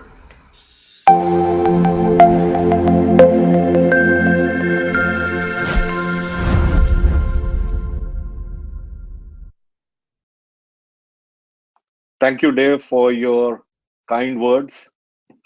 Not only our customers have been endorsing us in this journey, 12 market leading analysts have helped us shape this journey of our leadership and consistently ranked us as #1. This is truly helping us to be the partner of choice for digital transaction banking transformation programs worldwide. This is consistently, if you see for the last 4 years, a breadth of endorsements from each of these analysts. It's a moment of pride again for each one of us. And this pride comes from our investment we have put in a modern cloud platform around these 5 platforms: digital transaction banking, the contextual banking experience, liquidity management platform, the payment services hub platform, and trade supply chain platform. All these 5 constitute a complete life cycle of what a global transaction bank would need. So we have different slices of young banks wanting this all as an integrated digital transaction banking to super large global banks taking a sliver of this specifically and building depth around that. So over the next few minutes, I'll talk through each of these platforms. Our first platform, DTB, our integrated transaction banking platform, is now live at 57 customers at across 34 countries. There's no other vendor who has a fully integrated cash and trade supply chain platform built organically. There are people who have acquired and go out to market, but the data structures are not consistent, the experience is not similar. So it's a proud from that perspective. That's helped us, if you look at over the last 4 years, win 60% of all RFPs we have participated in this in our last 4 years journey. So that's the moment of pride from that. A second platform, which is CBX. Our journey on CBX, again, like I said, started with Citi building the largest Citi Direct platform about 25 years ago. Since 2005, when Intellect was constituted, we've taken this platform, built a modern new platform, and taken it out to 56 customers again across 55 countries. What we did with Citi 90 years for 90 customers, now we have done it along in Intellect with 55 countries and 56 customers. Again, this is a platform which is built with 1,000 plus proven customer transaction banking journeys, offering more than 450 open banking APIs. So this is ready for the new world for open banking, cloud enabled technologies, completely truly cloud native from that perspective, and the only platform which can offer these capabilities across transaction banking. And you will not find someone else with that depth of functionality. Our next platform is liquidity management. This is by far the #1 market leader in liquidity management. World's top 40 banks are powered by this, and it supports about 56 countries worldwide. The statistics over there is staggering, and if you see, we sweep over $4 trillion of cash every day. We've got 23% of major currency cross-border sweeps happening across the worldwide, and we're able to allocate over $35 trillion of notional pool every year. This is truly market-leading #1 product. The opportunity on this is very large, and I will in subsequent slides talk about it. All the top 150 large global banks with over assets over $100 billion, as well as all financial institutions, are looking for some technology like this to manage their liquidity capabilities. Our next platform is payment services. This is heart of any transaction banking, and we currently support 36 customers worldwide across 30 countries. One of our largest European customers has been rolling this platform in every 4 to 6 weeks and has rolled it across 19 countries. That's the speed and essence of how quickly it adapts to market platforms and standards, and we're able to roll it out rapidly across customers. Our next platform is the oldest and the youngest. Why I say oldest and youngest? Because we started our journey with Citi in late 90s, building the Citi Trims platform. But then we modernized our cash platforms after acquiring all those assets in early 2005. We started a cash growth journey. And 5 years ago, we went on to the trade and supply chain user journeys and modernizing this platform on the cloud. We currently have, over the last 5 years, acquired 20 customers across 11 countries. And very proud to share that the largest European transformation and the largest Asian transformation currently is underway, leveraging this technology. And this is truly a moment of pride, again, with new technologies coming and adoption of the same by our customers and promoters. We're taking time to roll this out successfully for them. And now we are ready to roll it out to a much larger marketplace, which has been spending time on upgrading all the SWIFT mandates. And the COVID has really accelerated the digital demand for trade and supply chain. And we have a complete trade digital platform integrated with a large partner ecosystem to digitize the entire life cycle of a trade. And we're looking at rolling this out now aggressively across the markets. So these were the story of our top 5 platforms of how we have taken it out. We feel very humbled to have participated in 90 plus transformations globally. And we've now taken upon ourselves to take that experience and learning back to each of our customers who have helped us grow this journey through our IGTB Oxford School of Transaction Banking. This is a premier by invitation customer event for networking and knowledge engaging sessions. This happens every year in London at IGTB Oxford School of Transaction Banking, where every prospect and customer comes and shares their knowledge, and we bring in our knowledge of some of our leaders having led that transaction banking in this space. Let's hear to the video of what their experiences have been through this learning session and see what they have to say. Please play the video. Yet again, the IGTB Oxford School of Transaction Banking has proved a runaway success. Guest speakers with been there, done that transaction banking stories, practical exercises, networking and cultural events delighted the CXO level invited graduates from 21 banks across 13 countries. But let's hear what they think. Has been a really interesting experience. So the whole program stretching really from A to Z in transaction banking. It's intense. It's 3 days, but it's amazing. You get to learn about transaction banking. You get back to the basics. For some of us, some of them who have been doing transaction banking for a while, you get to meet great people from all over the world who are in their own rights experts in transaction banking. Very enlightening.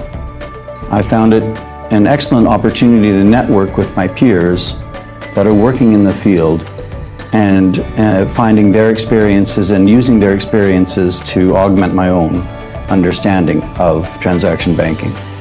I learned that simple is difficult. I learned that we need to be more open in terms of transparency with our customers. We need to listen more. We need to think what our customers are telling us. The examples from peers and other banks around the world was a valuable feedback for us to see how to move forward on transaction banking.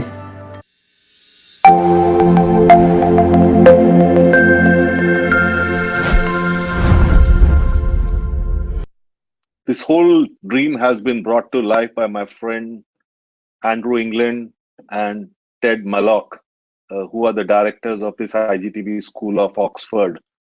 And Andrew is also helping lead the research and learning programs out of IGTB Oxford School. All the research is published through this. From our knowledge, analyzing what the markets are happening to the IGTB Oxford School of Research. Andrew also runs a learning school for our customers on corporate banking of how to transform their transaction banks, how to run relationship management, product management. These are for the younger banks where they need help of going through this journey of how they can scale up their business offerings and how they can take these offerings successfully, where all large global banks are making a lot of fee-based income. So that's where Andrew helps each of our customers lead this through them. Our leadership is guided by the 5 leaders you see, along with my 3 growth advisory board members, Andrew England, Dave Ravel, and Ted Malloch. My 2 business leaders, Upali, who runs the digital and payments and liquidity, and Atanu runs DTB trade and supply chain, supported by Phil and a CMO role, and Rajesh as our CTO. This team of 8 is really guiding the world-class team of 1800 plus to how to take this out, our technology to the marketplace, and help each of our customers win more in the marketplace. Thank you to each one of you. Now, the question of how do I grow and accelerate what we have done on our market coverage till now. We've talked about this multiple times to each one of you. As of 2021, we've got 94 customers using 2.7 products on an average. That's a yardstick which we made. And we looked at for next 5 years to grow it by 50%, to take it to 150 customers, as well as take it to 4 products per customer. So if you look at, it's taking about 250 opportunities to about 600 opportunities. That's quite a growth journey of 4x. Till now, we had been focusing on a SAM of 300 top banks where we were taking this technology. And now with advent of digital and COVID, what it has done, the acceleration on cloud has really accelerated. And we've now identified 150 more additional banks which can consume this technology, mid-tier and emerging banks on cloud. And also, like I said, taking it out to asset management and financial institutes of how they can run this. This will help us increase our market share from about 6% to 21%.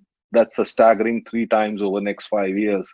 That's the journey the team promises to run and lead with it. And I will keep sharing that consistently, regularly with you. We have a very evolving and expanding technology partner programs. This is system integrators, cloud partners, technology providers who help accelerate and build these technologies, and we adapt as we go out to market. All our products are now ready, and the organization is ready to deliver growth over the next 5 years. And I thought I will share with you what are the top 7 reasons we win in the marketplace. By far, number 1 reason is our customers as promoters. I've taken true pride in building customers as promoter, delivering first time right, building trust through first time right deliveries. That's the cornerstone of any successful partnership. And then these market leading products have helped me establish a global footprint of about 90 plus customers across 91 markets. And we have consistently invested to modernize our platforms. And all our platforms are now ready on cloud, which helps us distribute it to a larger space, as well as help our customers, the banks, to reduce the cost of ownership. So there's a big focus on helping them manage the cost to income, and truly the TCO is the lowest with our platforms. This is backed by a true execution track record, and that's why we've got an NPS of 60. And this is something I want to challenge each one of my team members to continue to live up to it. This is truly our asset and our pride, and we have to live up. And this has been consistently supported by market analysts in endorsing us as number one, and a very experienced and stable leadership team which have been through this journey with me for last 15 years. Finally, the only brand that focuses on GTB and has been built up organically, so which is very important. Our attention and focus is only on GTB, and our platforms have been built organically. So we don't go and integrate acquired platforms over there. That gives us the edge. And that are the top 7 reasons we have been winning out in the marketplace. And I look forward to continuing this journey over the next 5 years to give that 3x growth from opportunities to each one of you. I look forward to continued support and trust from all of you. And once again, a very big thank you. Thanks.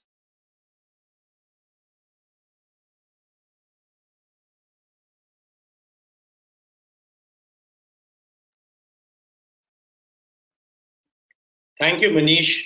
Good morning, good afternoon, good evening. It's a pleasure to talk to you after almost 18 months. A lot has passed in the last 12 months, and I'll be happy to share our story today. Just to remind ourselves, GCB consists of 6 product lines. Our first product line, the flagship product, is Digital Core, where we have a proposition IDC, digital lending, market leading product on central banking.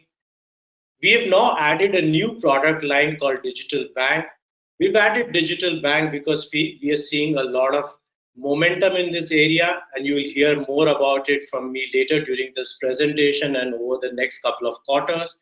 Our omni-channel platform, and I've kept cards a little separate because cards is a product that we are still investing in, and we want to continue to invest this in the first half of the next fiscal, and you will hear more about the cards proposition in years to come by. So with that, let me begin. Today's presentation I've structured around 5 chapters. I'm going to start and talk a little bit about 2020, the market size from a retail banking perspective, and some key technology trends that we are seeing in the retail banking space. My second chapter will be built around the 4-pronged strategy that we have. And in this chapter, I will connect our strategy to the trends that I will talk in the first chapter. Chapter 3, I will talk a little bit about what we are seeing from an Intellect winning perspective, what is making us win in the market. Chapter 4, I'll talk about 3 case studies, and these 3 case studies are destiny deals that we have won during this fiscal year 2021 in the first 9 months. And finally, I'll end it up with a very short summary. Year 2020 was an unprecedented year, and a lot has been written and spoken about it. From our perspective, we've seen a need of the banks to accelerate their digital transformation and customer experience across customer journeys. The second thing which has really happened in year 2020 has been that it has forced us, both us, Intellect, and the banks to work in a remote manner. And these 2 reasons, I would say, are the key reasons that we were able to grow, not only sustain 2020, but also grow during this year. During this year, we have grown, our revenues have grown nicely, and we've been able to acquire many new logos during this year. This chart shows you some of the logos. This is a representative sample of some of the deals that we have won in 2021, in fiscal year 2021, in the first 9 months of this year. While we have grown our revenue, won new deals and won new logos, we have also been validated by our analysts, by our external analysts. I'd like to talk about a couple of them. IBS Intelligence has ranked us as #1 in the annual sales league table 2020, and this is the second time in row that we've been ranked as #1. Gartner has ranked us in the Magic Quadrant for retail banking for the last 7 years, and we've also won a couple of awards during this time. This is one of my favorite slides because this really talks about how an analyst views our customer experience on our delivery, on our sales process.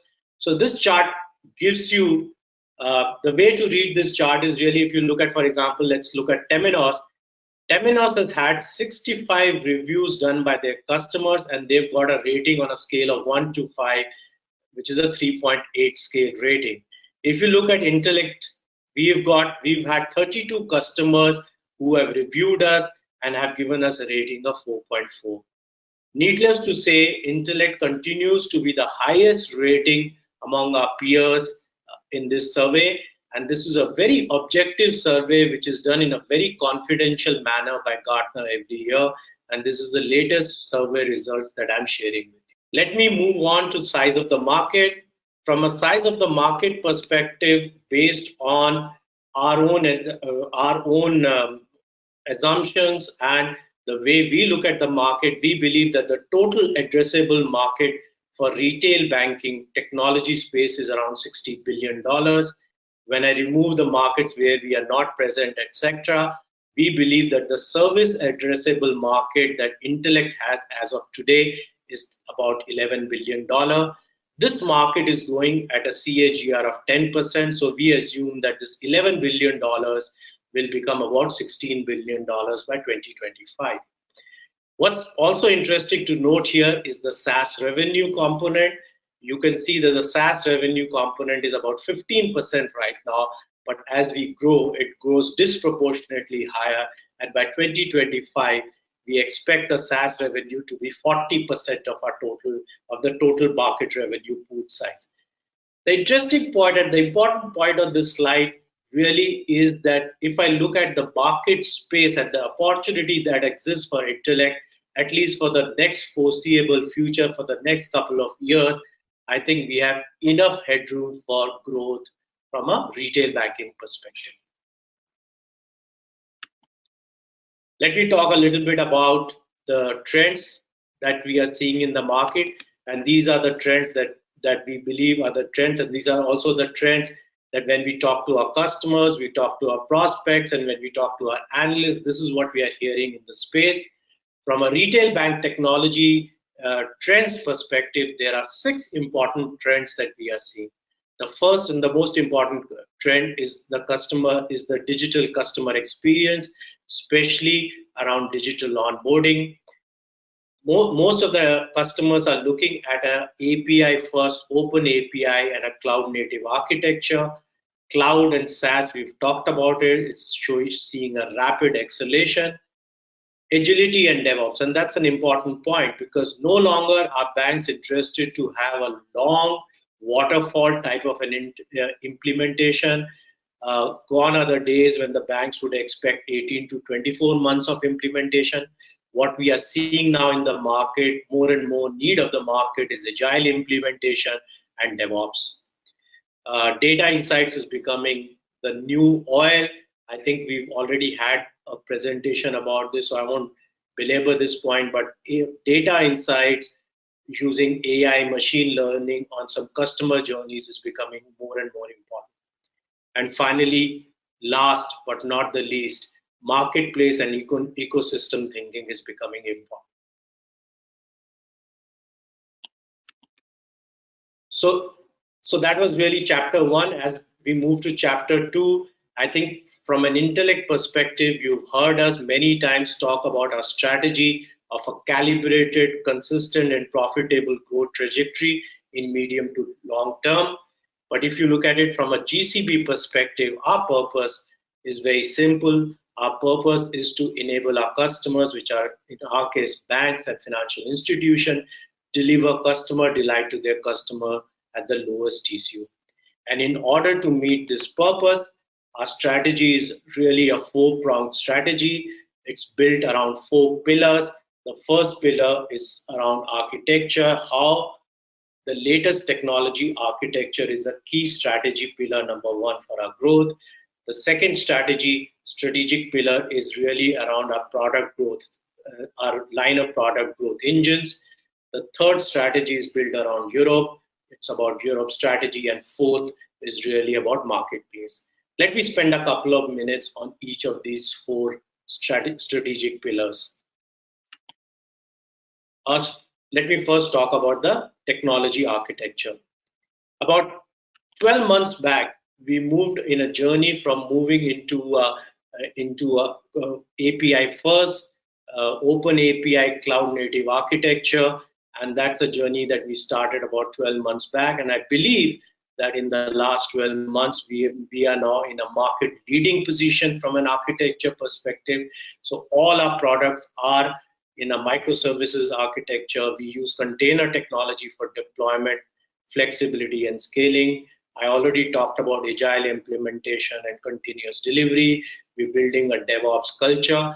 And also important that we have become, all our products are cloud agnostic, and they can be deployed either on a private cloud or a public cloud, or even in a hybrid cloud model. I think from an architecture perspective, Rajesh Makhija has already taken you through this slide, so I'm going to skip this slide in interest of time. But moving on to the next slide, and here what I wanted to really give you was a bird's eye view of how we are reimagining lending. About 12 months back, for us, lending was a monolithic application. In the last 12 months, we have moved into multiple microservices which are independently version controlled. They can be sold independently, they are managed independently, and they can be deployed independently. For example, if you look at this chart, you will see, and if you focus on the the bottom left part of the slide, you will see loan management itself. We have broken down into 9 microservices, right, which can be independently controlled and deployed. For example, leasing is a separate microservices, inquiries and analytics is a separate microservice, etc. So this was just to give you a view of how we are reimagining the complete architecture from a lending perspective. And this is something that we have done for IDC, this is something that we have done for CBX, and this is also something that we have done for our quantum banking project. Our second pillar of growth is really about product line growth strategy. And let me talk a little bit about that. All of you are aware that IDC 21, that's the latest version of the IDC, our flagship product, right? And the value proposition, so to speak, is about of IDC 21 is really about having the full functionality, the functional breadth that we have. None of our competitors have that. And what's more, we have gone one level down and broken that into composable services. For example, now we have deposits, we have tellers, we have general ledger, we have trade finance, AML, treasury, etc. All of these composable services are independent microservices and can be sold and deployed independently. Our second value proposition is on our Digital 360. This is about our apps for retail and corporate banking. And what we have done in our IDC 21 version is that we've decoupled the UI from the business logic layer, and we have done a total refresh of a UI. We've also revamped UX with our IDC 21. So IDC 21 comes with a very contemporary look and feel of the platform. Talking about inbuilt analytics, we have contextual dashboards and predictive analysis. On our value proposition number 5, we have brought in this version, we brought in an enterprise-wide pricing engine. We've also added the functionality of product bundling. These two functionalities were not there in our earlier versions, so we've added that in IDC 21. We also have now in 21 the capability of having multilingual segments. From a value proposition 5 and 6, it's really about our architecture and how we are using architecture to scale up, enhance BPM, and how we are cloud agnostic. Moving on to the next slide. What we have also done in IDC 21 I talked about in the previous slide on the breadth of functionality. Here what we have done is we've gone even one layer lower and said that we now have 100 packaged business capabilities which are supported by IDC 21. These 100 capabilities can be sold actually either independently or they can be aggregated and sold. So this is how we are building a composable banking proposition in IDC 21. And this is done not only through Intellect IP, but also through a couple of third-party partners. From an API perspective, we now have 900 plus APIs, and we are in the journey of moving towards BIAN compliance. So in order to summarize, how do we look at IDC 27 from an outside-in perspective? This is probably an analyst view. We talked about the breadth of functionality, the rich breadth that we have across core, lending, trade, treasury, etc. Our latest architecture, which we now believe is the market-leading architecture that we have now. We are recognized for API, microservices, and open banking as per Gartner. We have been rated as a flexible vendor by Forrester. And as I showed you in the Gartner peer survey, we've got excellent customer feedback from not only from Gartner, but from Forrester, Celent, and IDC. And also operations is a bright spot. And as I talked about, the TCO, Gartner rates us as the lowest, as a vendor which has the lowest cost of maintenance. So moving on to product growth engine 2, which is our lending proposition, IDL 21. The 6 value propositions are very similar to what I talked about in IDC, but in quickly, I think we are the only competitor who has a full lending suite across retail, SME, corporate. Again, we've broken down lending into composable components, origination, loan management, collateral, limit management, and debt management. From a digital 360, from a digital outside perspective, we have apps. We have apps across digital agency, digital collector, relationship management tablet, and onboarding. From a contextual and real-time perspective, we have a machine learning-based credit risk analyst algorithm, and we have contextual data capture. Our value proposition 4 is around a powerful backend, which has industry standard workflow engines now. And our value proposition 5 and 6 is again based on our architecture, built around performance and security benchmarks. In one of the POCs that we did recently for a Europe client, we were able to scale, or we were able to demonstrate a 5-minute critical EOD for about 1 million and 1.2 million loans. Our APIs can be benchmarked at about 400 to 600 TPS, and our lending suite, we can offer a TPS now of up to 7,000 TPS. Our third strategy, product growth strategies around digital bank. I'm not going to get into this slide, but this is really a slide about one of the opportunities that we are chasing in a Middle East bank. We are seeing a lot of space, a lot of momentum in this space, and this is how we have reimagined digital bank from an IDC perspective and a marketplace thinking perspective. I'll talk a little bit about digital bank later. Our product growth engine 4, which is a central banking proposition, what we call as the quantum central banking solution, is a market leading solution. And in this year, in fiscal 21, we've added 3 more modules in this platform, and now we have 12 platforms in this quantum banking, which none of our competitors have this kind of breadth. And with the microservices architecture, both from a breadth perspective and from an architecture perspective, we believe that this is a winning proposition. And today, I'm happy to state that we have 11 central banks who are using this proposition.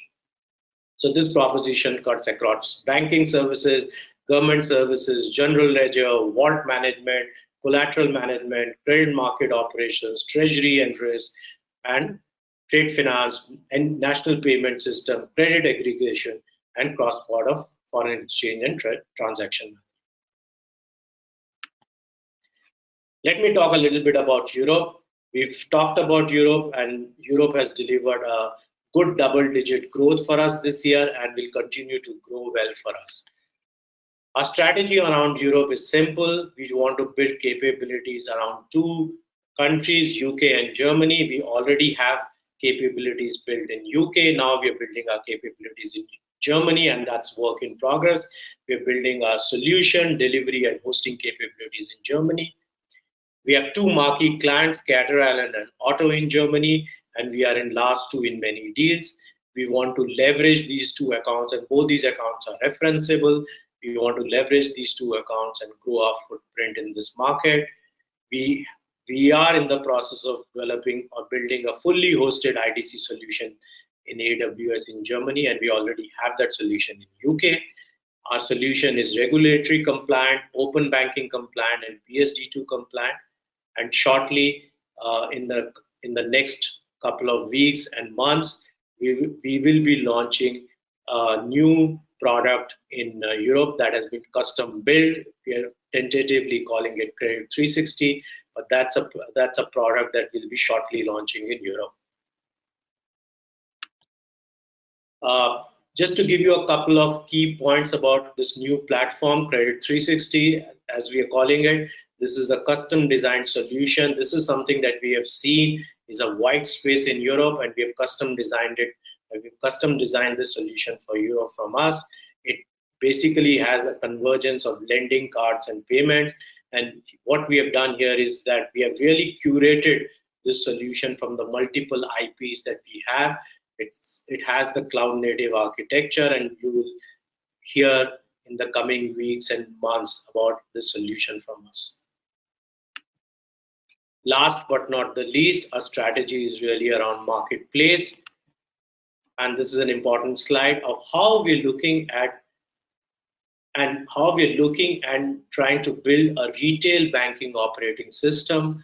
This slide tells you how, with IDC at the core, we are tying up with multiple niche fintechs and other players in this market space environment and offering our clients a full marketplace thinking and a solution to them.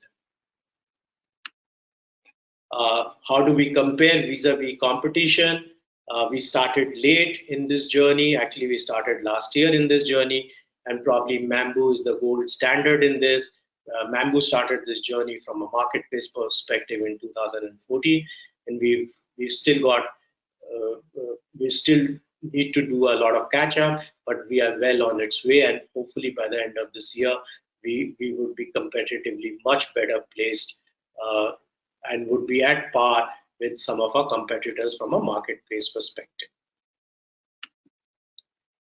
Let me now move from our strategy now to why we are winning, to give you a sense about why we are winning in the marketplace.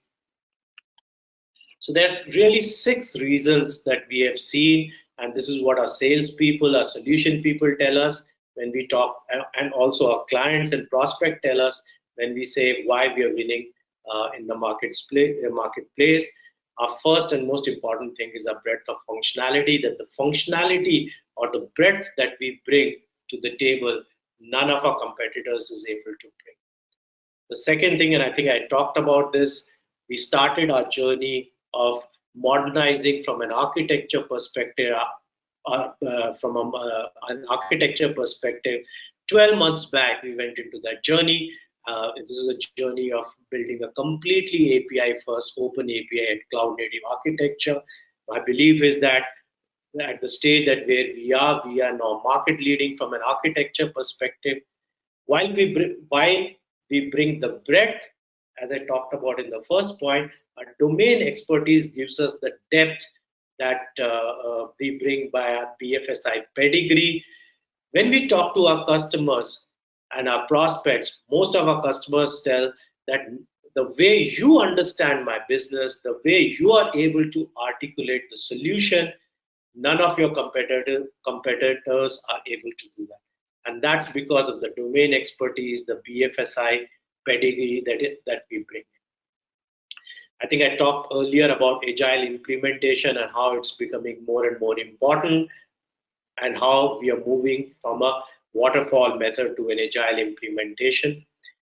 One of the other reasons is deal intensity and customer referenceability that we bring to the table. Being an entrepreneurial organization, we are able to bring that intensity that some of our traditional competitors may not be able to bring. We are able to bring in all the resources from different lines of businesses within Intellect from a deal intensity perspective, and that's probably reflecting in some of our wins. And last but not the least, again, the way we've articulated our story around marketplace and ecosystem thinking, that's resonating very well in the market space. This slide kind of gives you why we win. And if you look at traditional vendors as probably as Temenos, Oracle, Finacle, etc., we win against them because of our architecture, because of the breadth of functionality that we bring, because and also the third reason being that we are from a TCO perspective, most of our clients are saying that when they do a 5-year or a 7-year TCO, when they put the software, hardware, and put everything together, from an Intellect perspective, they find us 10 to 15% lower TCO versus our competitors. And I think I talked already about the deal intensity advantage that we have against our traditional vendors. From a neo vendors perspective, and this could be Mambu, this could be Encino or Thought Machine, why we are winning is because of the depth and the breadth that we bring. Some of these vendors are not able to bring that. One-stop vendor, very interesting point. Mambu brings with it, for example, a full marketplace partners, but a bank has to individually sign up with all these partners. So that in Intellect, they can do it as a one-stop vendor. So that's a great advantage to the banks, and also the references that we bring to the table. So these are some of the reasons why we win against traditional vendors and why we win against some of our neo vendors. From a SaaS perspective, this is an important slide. We talked about how SaaS is disproportionately growing, and our belief is that by 2025, it will be 40% of all the revenue which is there in the market. From a SaaS perspective, and some of this is work in progress, we will have a hosting capability in India. We are building a capability in Canada. UK we already have. Germany we are in the process, and also in Dubai. All our products are cloud ready, whether it's IDC, whether it's lending, or whether it's a channel product. And also all our products are certified both on private and public cloud. Our products are running on AWS, Azure, and also on the IBM Financial Services Cloud. So in summary, from a winning combination perspective, we believe that the functionality, the architecture, and the depth that we bring through our domain expertise is one of the reasons why we are now winning in the marketplace. Let me move on to and talk a little bit about 3 case studies, and these 3 case studies, as I said in the beginning, are about the 3 destiny deals that we have won in the first 9 months of this fiscal. The first deal that I want to talk about is the channel deal that we won in North America. Why it's important for us and why it's a destiny deal is that As you would recall, a couple of years back, we had won Santander UK, Cater Allen, and we had made this into a referenceable client, and then we started growing Europe from that perspective. Our objective is exactly similar here. This is going to be our referenceable client. We are right now in the phase of implementation. We want to build this as a referenceable client, and this would be the foundation for our America strategy in the next couple of years. So this is the deal that I'm talking about, is a tier 2 bank in North America. This bank is currently serving only the credit unions, and they want to go now direct to bank proposition. And the products that we have sold here is customer onboarding, a channel solution, both CBX retail, CBX corporate, our loan origination platform. This is a very important thing, and right now we are in an agile implementation with this client, and the objective is to make this into a referenceable client and use that to grow our America footprint. The second case study is about this large e-commerce player. I think we've talked about this. We talked about this in the last investor call also. This is about auto and how we've using auto to also build our business in Germany and broader Europe. The last deal that I want to talk about is really Bank of Mozambique in Africa. This is again a destiny deal for us. And this is the first central bank deal that we won completely remotely. And we have now started implementation, and that's also being done completely remotely. And this is a deal that we won against SAP. And this is a deal which is important for us because it has the full functionality of our quantum solution. It has core, it has treasury, as well as it has our HRMS solution. So in summary, what we feel is that we've had some good calibrated growth for the last year or so. This year, which is fiscal 21, is really an inflection year for a retail bank, from a retail banking perspective. And the way I look at this business, I see all the engines of the business firing, whether it is solution, whether it's execution, engineering, and customer support. Very heartening to note that 3 of our products have hit critical mass: IDC, IDL, and our quantum banking solution. And I define critical mass as revenues of over 100 crores. Happy to state that all these 3 products have hit critical mass. Europe continues to be a star performer. It has grown very handsomely for us this year, and we continue to believe that it will grow at good double-digit growth rates for us in years to come, thus validating our strategy of investing in Europe. We have a very healthy pipeline as we speak, and we are in last 2 in several deals and several destiny deals. So in summary, I'm cautiously optimistic about our next year, fiscal 22, and very strongly optimistic about our proposition from a medium to long-term perspective. That's what I had for today. Thank you so much for giving me the time to share my story with you. And with that, let me now pass it on to Banesh to talk to you about the seed business. Thank you very much.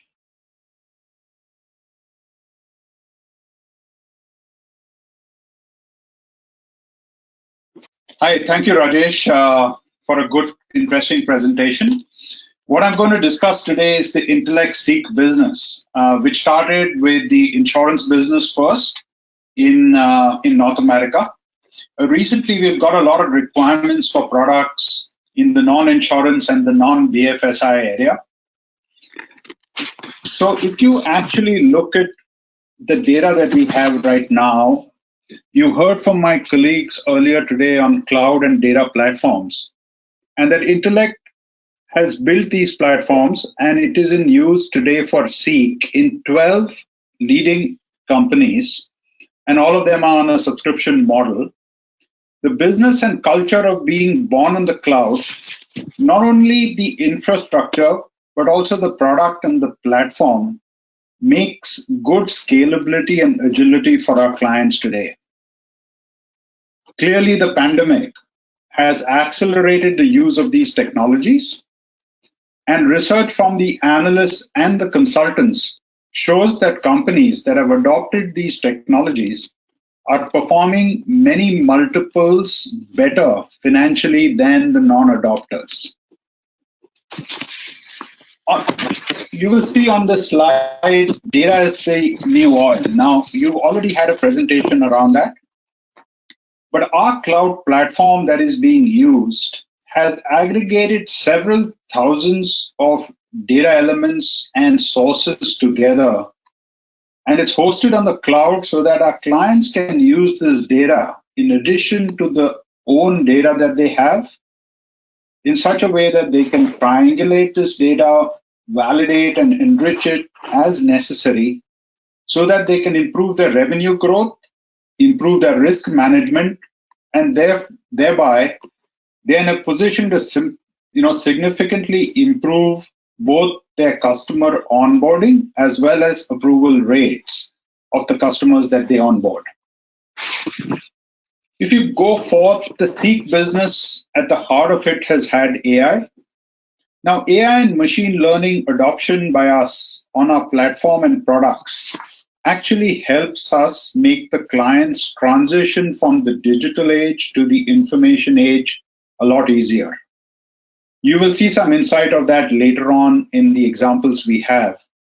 But the 400 plus man years of skills that we have built in scaling up this area is providing the big differentiation both on personalization and contextuality of our customer user journeys. We all know that the platforms and ecosystems are the new channels of interaction. So if you actually look at our marketplace platform connectivity today, we are using our architecture, our ability to connect to big tech, fintechs, and others seamlessly with our API first approach. With data and AI on the cloud, this will be cutting edge capability for us and for our clients. While we interface with many providers, our experience with leading platforms like AWS, Salesforce, and Snowflake are examples of a superior set of capabilities that we can provide for our clients. I'm now going to talk to you about one of our businesses. It is the intelligent data extraction. It is a contextual and AI-based hyper-automation platform. So what does this really mean? It's got 5 legs to it.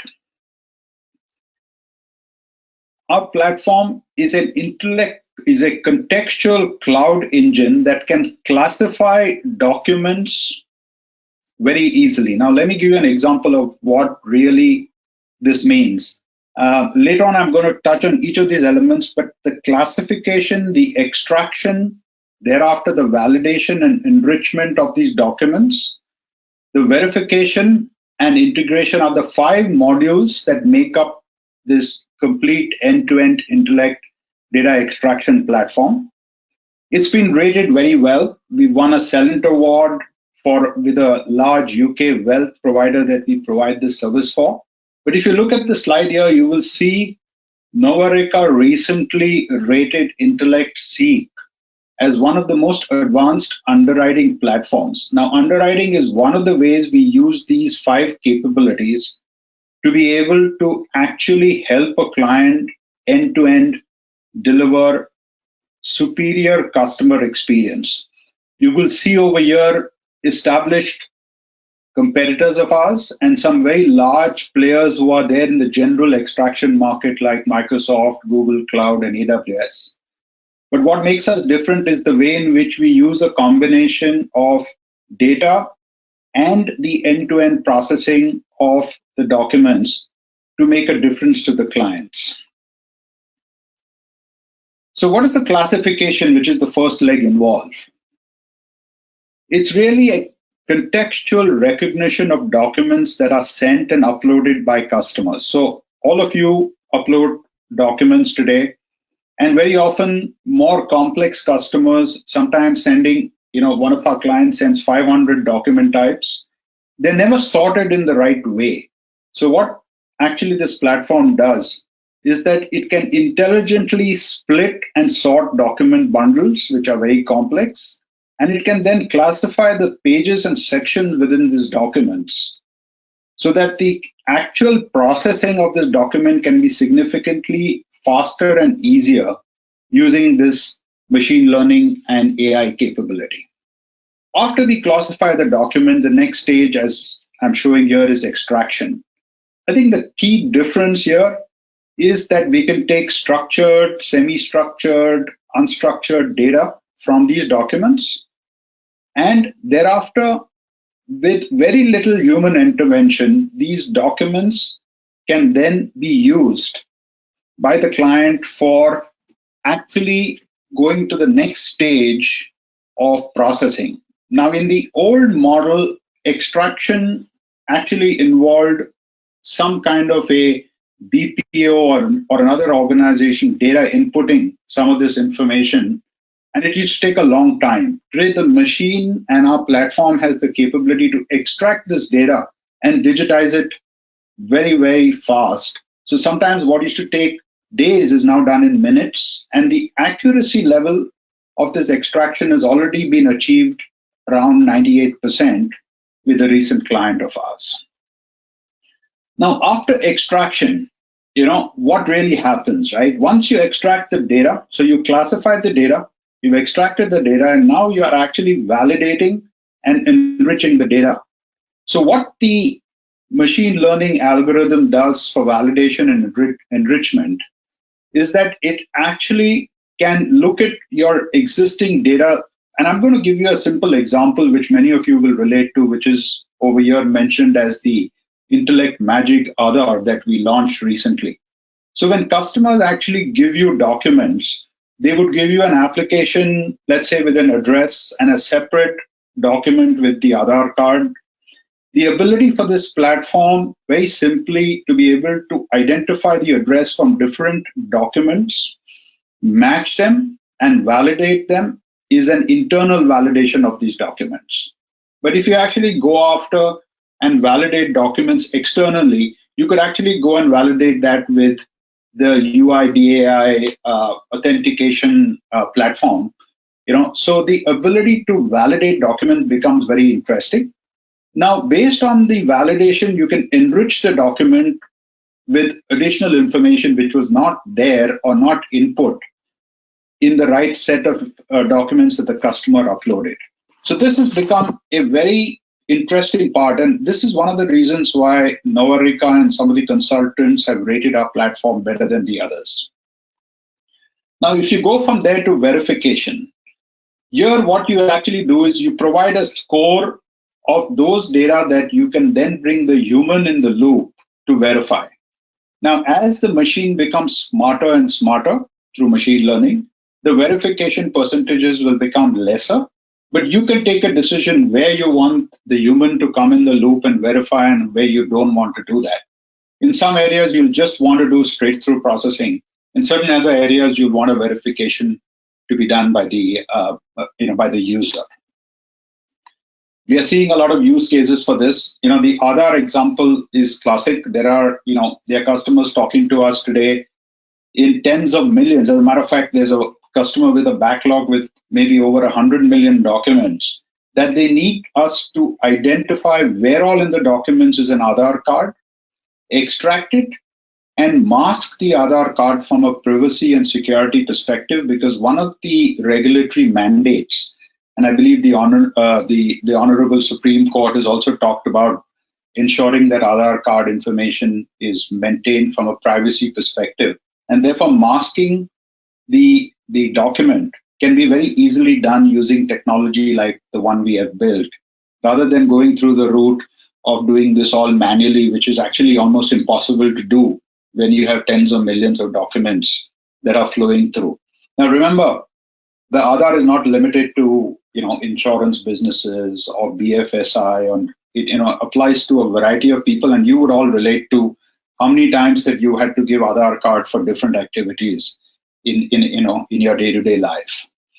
So after verification, I think another thing that came out in our assessment with the analysts who rated our product as among the best is that we can now, through API first approach, integrate this data that is extracted, validated, verified directly into third-party platforms very seamlessly. I think it is very important to be able to finally, whatever data has been extracted, to feed it into existing platforms, which are really platforms where they are statement of record or for accounting purposes. So our ability to seamlessly do that, I think, is something that we've been able to demonstrate. And this is not only with legacy platforms, but we can also connect to platforms on AWS and Salesforce, which is what we've done with our existing clients. So if you actually step back and look at this data extraction market, right? I mean, it's worth billions, just the data extraction. But when you look at validation, when you look at enrichment, when you look at the ability to have straight through processing of this document, it is worth several billions more than what we see over here, because I don't think there's actually a good estimate of what that is. This business of managing document digitization is actually going to be one of the things that most consultants have believed will significantly impact the ability to implement digital end-to-end solutions, whether it's for trade finance documents, whether it's mortgage documents, customer onboarding, whether it's for lending in the non-BFSI space for accounts payable. So there's a variety of areas where this can actually become significant. We have several discussions going on with clients in different geographies, primarily related to helping them actually digitize their documents going forward and bring in a sense of intelligence along with that digitization, as I've shared with you, to make the process significantly better. So at this point, I'm going to sort of hand this off to Jim. Jim has recently joined Intellect. Jim is a senior executive, one of the leaders of a large US insurance business, and has spent significant years in continuously upgrading underwriting. I think underwriting, we believe, is a significantly superior platform today that is going to be very different from the old underwriting models. And it's going to bring together this whole piece I talked to you about, data extraction and digitization, along with the usage of data on a platform, which you already heard on the data presentation earlier this morning. And end-to-end underwriting, we've got a very powerful cloud-hosted underwriting platform. So I'm going to hand off to Jim, who's going to share with you this end-to-end capability. Hi, Jim. All yours. Thank you, Banesh. It's good to be here. So as Banesh mentioned, I've joined just several months ago, Intellect Seek. Prior to that, I spent just under 2 decades with a national leading carrier, Liberty Mutual. Most recently, my role was leading product and underwriting support, and I had a relationship with Intellect Seek for the last several years, and so I know their capabilities well, and I believe so strongly. I moved into Intellect Seek. So today, I wanted to talk about our approach to go-to-market approach in the insurance marketplace. First of all, Intellect Seek, we believe that we are a commercial lines modernization partner with the broadest set of capabilities in the industry, and we work with customers that in the commercial landscape, folks have been trying to modernize, but have a ton of legacy technical debt, if you will, that they're kind of chipping away at over time.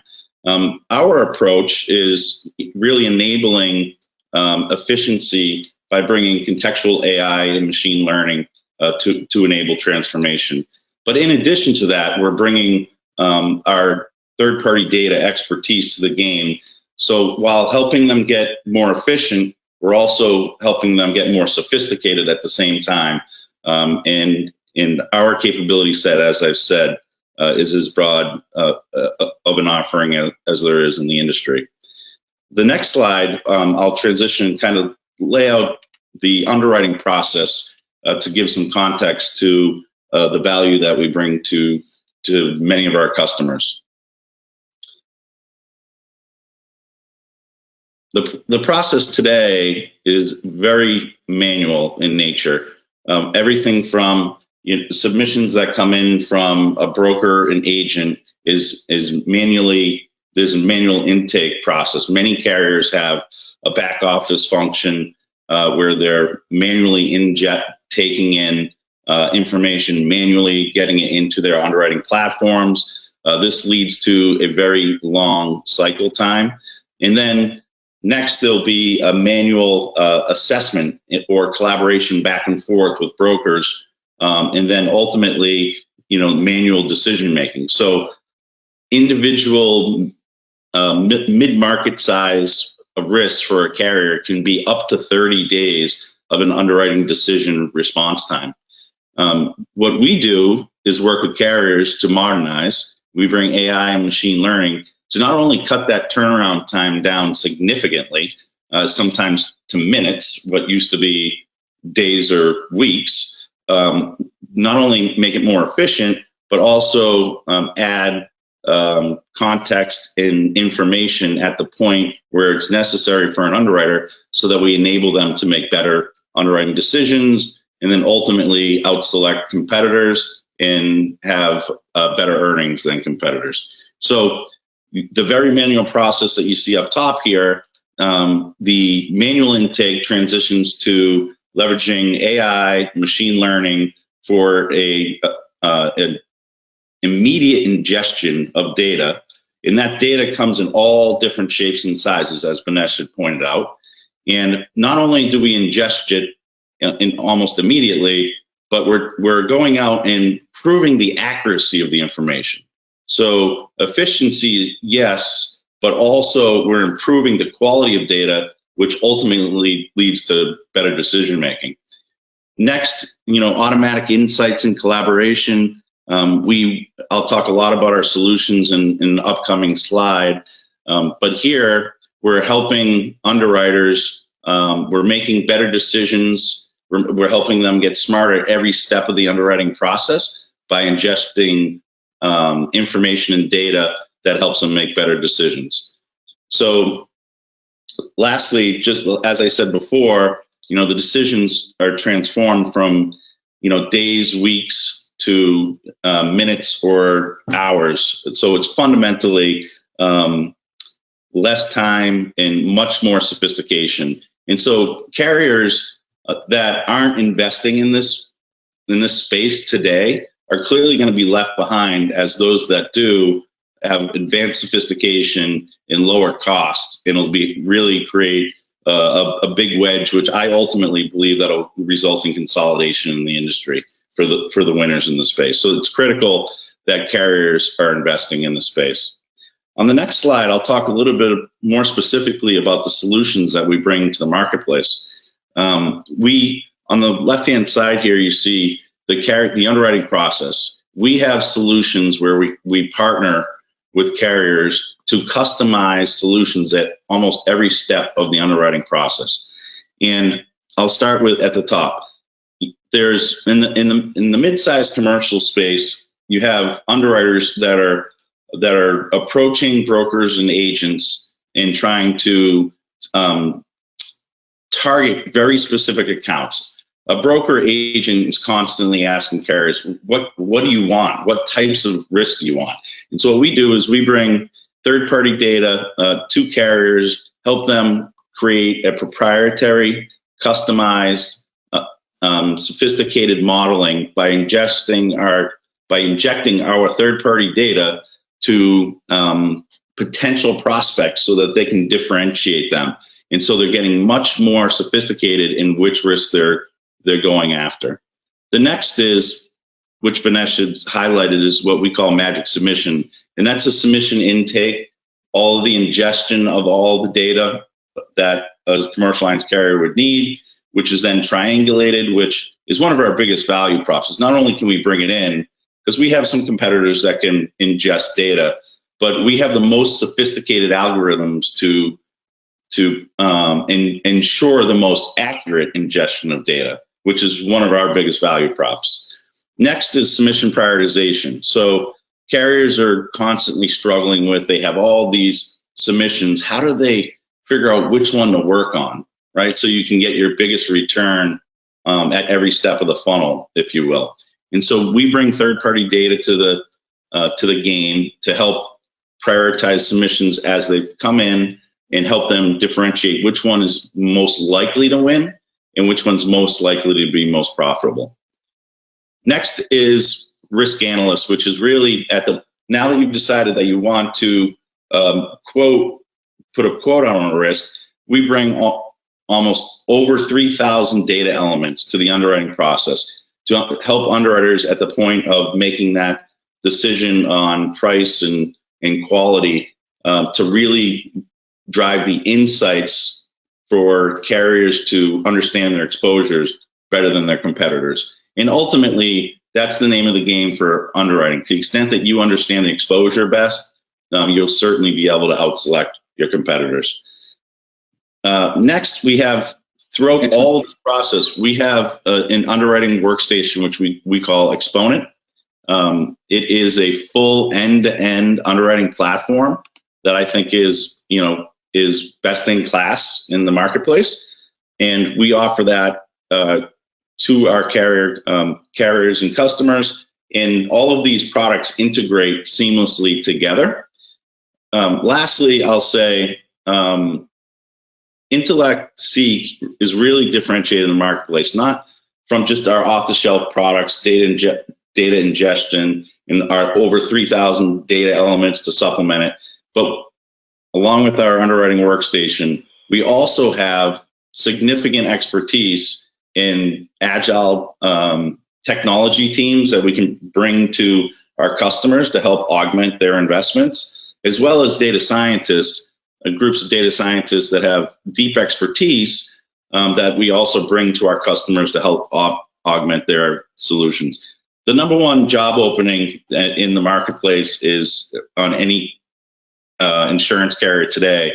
The number one job opening is data scientists. So I think it's a really compelling offering that not only do we have all these products, but we have depth of offshore expertise that can augment carriers in their modernization efforts. So I strongly believe that our broad product set and capability and our expertise in many transformation accelerators, whether it be Snowflake, Salesforce, or other cloud capabilities, I think we truly have the most differentiated capability set for commercial lines carriers in the marketplace. And I really strongly believe that we're poised for strong growth as we bring this to market. Excellent. Yeah, that's a super summary, Jim. Thank you. If you see the slide over here, Jim touched on, I talked about IDX, the data extraction platform. We call it Magic Submission, which is a branded position that was launched in the US in November of last year. It's got a lot of interesting traction. So this is a combination of Magic Submission. Our data platform is using a lot of data, and some part of that is here when we talk about risk analyst on this slide. And at the bottom is Exponent, which is the underwriting workstation. I think the combination of all of this coming together for the client to be able to fulfill things end-to-end digitally, I think is really a great opportunity for us to capture. And this is going to be the new world of underwriting going forward. So thanks a lot, Jim. And I think we'll have questions later on. Thank you.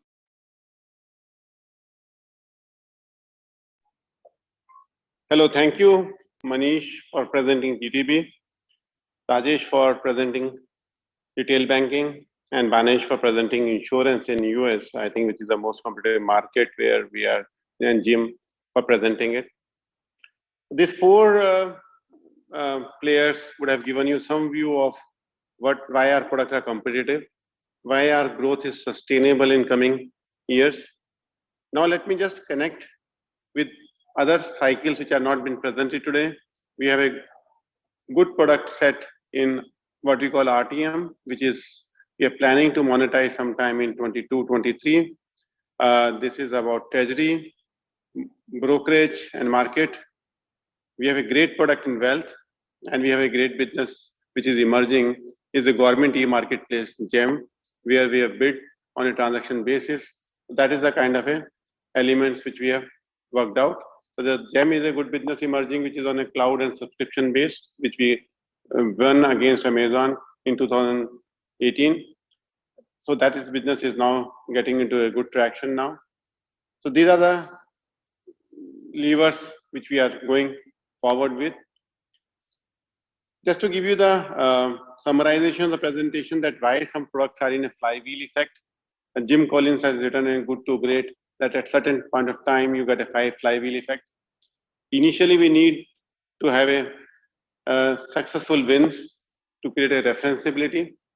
And when we implement it, they create a referenceability, which Manish talks about NPS 60. When you have a net promoter score of 60, then you create a good referenceability in the marketplace. And those people, when they move from bank A to bank B to bank C, they able to purchase our technology, as well as with a kind of a brand on Intellect IGTB Oxford we are creating, that is helping to increase the referenceability.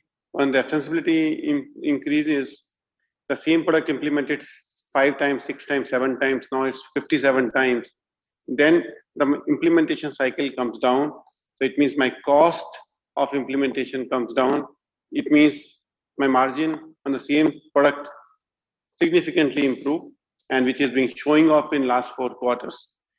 So this 4 cycle, which is faster implementation leading to lower costs, then increasing more wins because we are better competitive place, which is increasing the referenceability, is a circus cyclic, which is giving a flywheel effect to some of the products. The 3 top products which are giving us a value today are liquidity, digital transaction banking, and quantum central banking.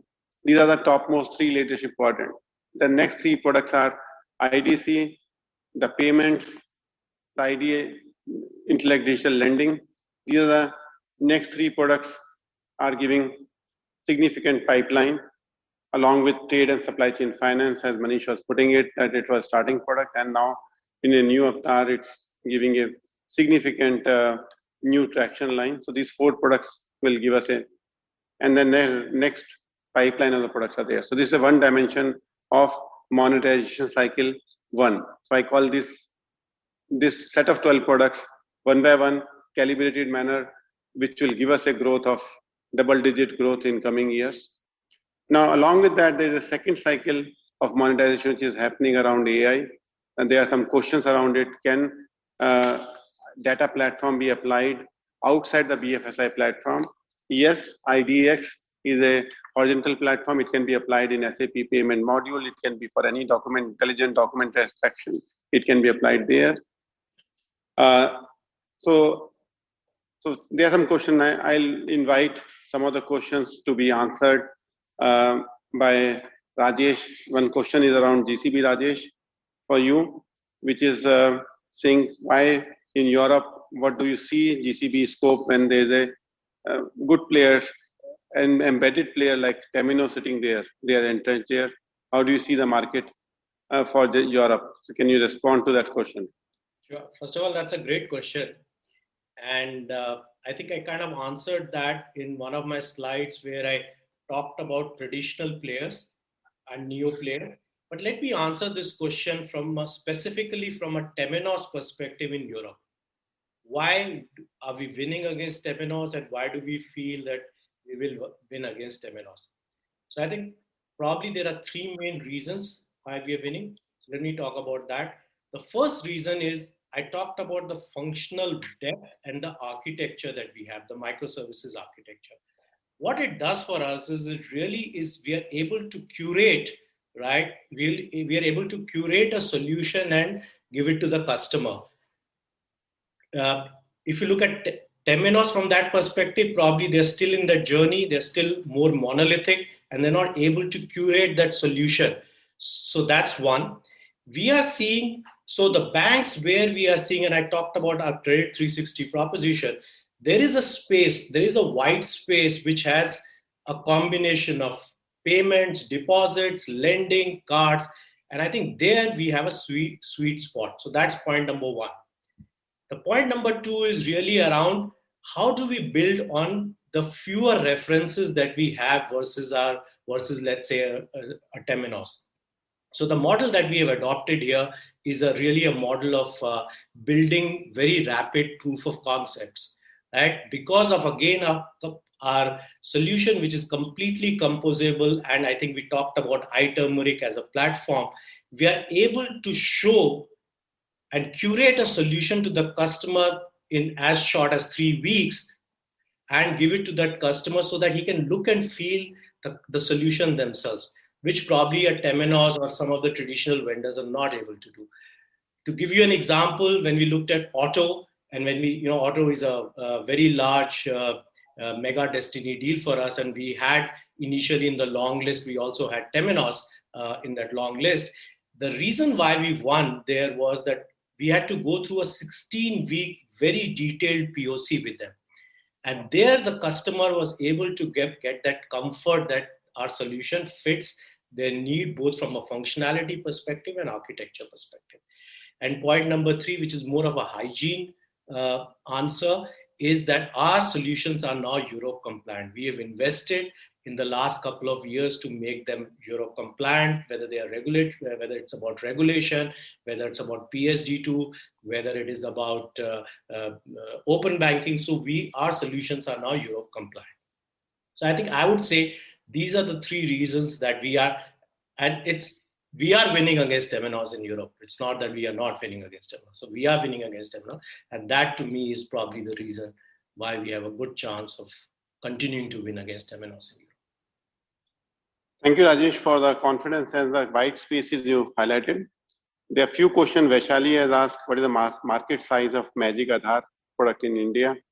I think Magic Aadhaar itself could be a market size of between 50 crore to 100 crore. And this is an ongoing market size, and this could be modified not only Aadhaar, it's a regulatory and compliance kind of market, but this is a large market which we are looking at it, which is ongoing market. Next question, Nitin Pejawar has asked a question, is data extraction and validation market a greenfield opportunity, or would you need to competitively replace incumbent? I think this, because of our data as a operating system, when we built it up, this emerged as a great recent opportunity. Earlier, we were looking data only from a perspective of accuracy. Now we saw the market which can replace Kofax and Abby, which are the key market players. Both of them are hundreds of millions of dollars of revenue.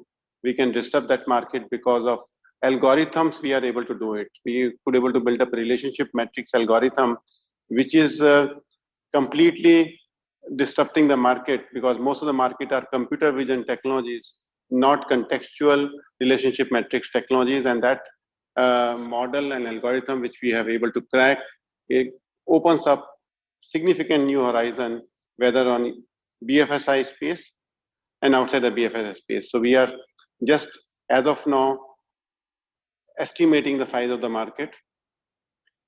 Next question is, some of the Indian banks, some stops, some banks, banking sectors are getting some glitches in last few months, few years. Now you have seen the technology presentation of cloud and how complex the cloud or how complex the technologies of banking could be. I think that I would definitely say the Indian banks have underinvested in the technology, and they better be ready for much higher investment in technology, because that's going to be the competitive. Well, technology is a business for banking, and it's no more technology as support. To me, technology banking business is a technology business. That's what they need to look at it from that perspective and make some strategic call. There's a question from Harmendra: how big is the Seek now, and how big market you see? Is it completely SaaS model? Yes, it is completely SaaS model. The market of SaaS and Seek, market for insurance and Seek in next 3 to 4 years time window could be $100 million business that they are looking for, and they are going to market. They started going to market only last year, last April, May, and they have a good visibility of Jim and Banesh looking for a good market share. Manish, there is a question coming to you, is GTB's operating system market and using AI, how do you define your operating system market, which is a corporate banking operating system? How you differentiate in a marketplace, and what do you see opportunities for you? No, thanks, Arun. It's a great question. If you look at, it's almost like Intel Inside. We are becoming the corporate banking inside. And when you become corporate banking inside, how do you become the operating system and help accelerate what the banks want to achieve? That's where I specifically called the vision of consumerization of commercial banking, how you look at those 5 aspects and accelerate and provide an operating system on which banks can design their own customer experience, but leave the operating system to us. That's the key recipe, and that's what we are trying to drive to right now. Thank you, Manish. There's a question that why are we spreading too thin by getting into this business model? I think this question was very relevant in 2017 when we had a less dollar to invest in. I think to us, fintech is a common space. We need to invest in, and they are all interconnected. And all the insurance sector was the sector where we started investing into underwriting. But what we have invested into the AI technology to that, because insurance, we felt that underwriting decisions can be much better if there's a data element there. So we implanted AI technology which is leveraged across the BFSI. So that's a reason for such investments. And it's not about being thin. We have calibrated go-to-market separately than R&D investments, because R&D investment I can leverage across the product line, and that's the advantage of doing such a thing. So Harmendra question is, where do you need more investments? I think we have our investment team of 800 people, 200 crore annual investment. We are calibrating within those budgets. So we are able to handle no incremental investments are required. It's a 200 crore investment which is there. One question is about how much GEM revenue potential is there. GEM revenue potential could be, it's on a basis point basis. So with as of now, the GEM is doing 37,000 crore this year, and next year they're planning to do 1 lakh crore. Even if you take some midpoint between the 2 points where the government aspiration is there that this business will grow double in next 1 year, driving substantial number. So actual number I will not able to share since it's confidential deal on the table. Number, what is the exact basis point? But it's in a double digit, high double digit $1 million revenue which will be there from this. There's a question, MSR, when we have such a great opportunity like idea in our hands, why promoters and senior management is not increasing the stake in. I think that the question is not increasing the stake. Question is, what is the purpose we are driving? And we have increased the stake during the preferential offer 2 years back. Senior management has bought into preferential offer when it was made, and the opportunity was there to buy into the stake. The question which is Manish to you is, they're saying why Intellect has decided to go to such a highly competitive space of insurance, and what is the value proposition which Jim has already articulated, but I don't know this question was asked before that time or after that time. If it is before that time, I think the question is answered that it's such a wide space is available in America, and that was the way Intellect has decided to enter into America, because in the US market, which is the largest market, I needed a very sharp tool to enter into that market. And AI and machine learning, where today in Novarica, which Banesh has mentioned, we are in the northeast quadrant, better than AB or Kofax, or there are 20 players in AI and machine learning. And that's a proud moment for us, which is making a difference. Banesh, if you want to add anything to this. No, all I wanted to say is that, the insurance business, we are not in the policy admin or the core bank platforms of the insurance business. Where we are in is, and you heard from Jim and myself, I think we are in the document extraction, helping the straight through processing, cost efficiency and speed in this new digital world to help the client do much faster onboarding with better risk on the underwriting side, as well as on the management of the operations cost and process from a customer experience side. So we're not really, going after core platforms and replacing core platforms. What we're actually doing is just tackling the underwriting opportunity very specifically, because most of the future of underwriting, as Jim explained, is moving out of policy admin systems to be operated outside with better use of data and better quality of decisioning end to end than before. So that's the space we are in. We think there's a big opportunity to disrupt that place in the market today. I don't know whether you have anything else you want to add, Jim. Yeah.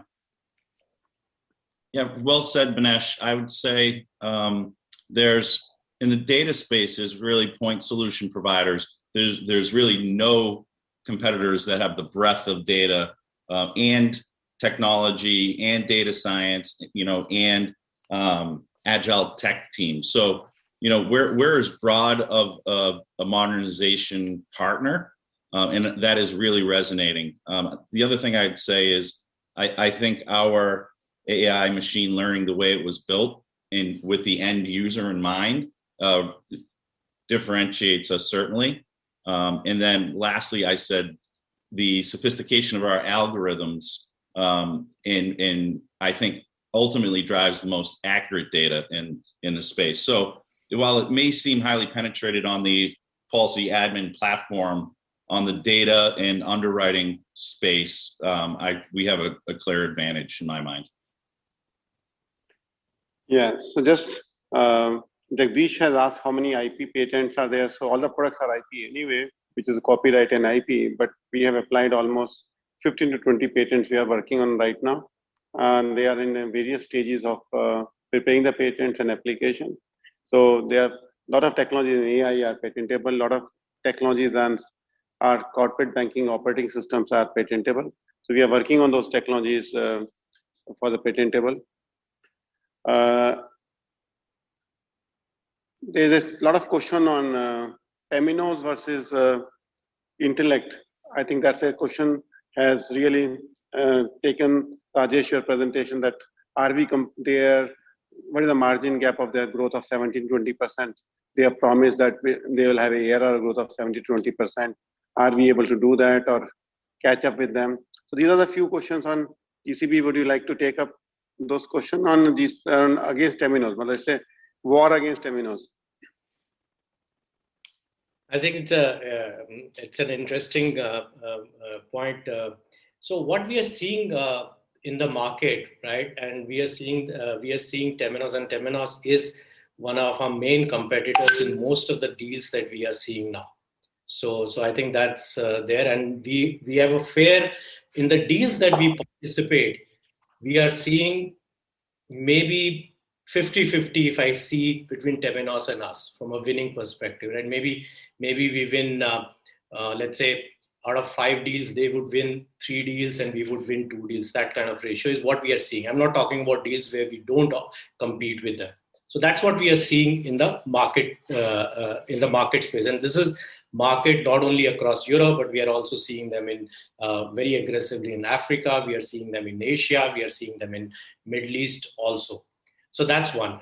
I think the second is that there is a specific question about ARR. I think what we have seen is that we are seeing a rapid growth from a subscription and cloud basis.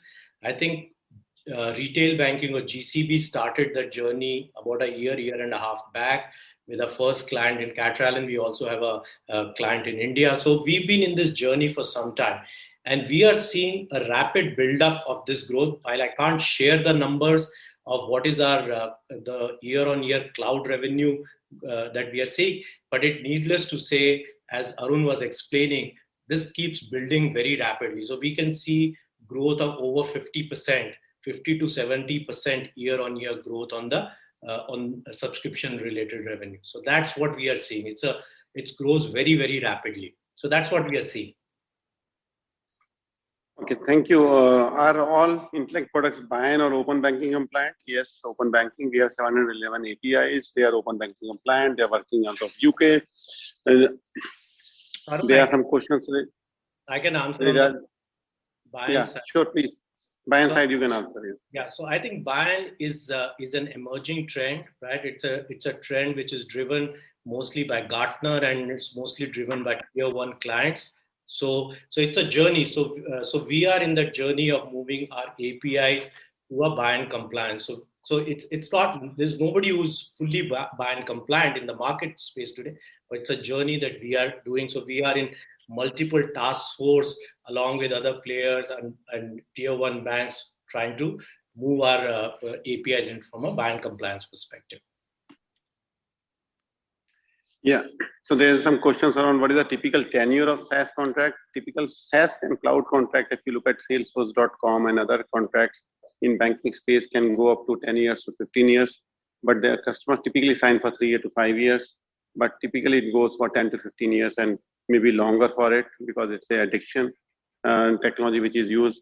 Ajit Khasnis, you're saying Anil Kumar Tulsiram has said how much Indian banks have underinvested. I would say some of the leading banks like HDFC Bank and ICICI Bank, I have invested rightly in the technology, but a lot of other banks, their capacity to invest to meet the competitive landscape is still lower right now. And completely public sector banks have completely, because of their buying behavior of saying lowest quote and lowest cost technology purchase using the current government regime, is quite detrimental to get them a right technology, which can put them onto a, because they have a largest set of customer and they need best technologies in the world with the largest set of customer. Some banks have a 30 million customers, some banks have 20 million customers. They can do a phenomenal job, but their current purchase behavior of government of India of taking a lowest cost bidding process is not getting them anywhere, and that's making them poorer on technology. So, but I don't have a comment to say. It's a government decision to look at it. Is our focus on central banking solution? Yes, central banking solution, we are leader. We have double digits central banks. To more than 10 banks are using our central banking solutions. And this is as a premium pricing goes in because there is a only little limited competition in that space. So we have a definitive play, but it's not a very high growth market. The TAM is only limited to 100 banks in the world. So from that perspective, it's not a very high growth market, but high margin market. When you say, can you grow faster than 15 to 20% by doing more marketing dollars investment?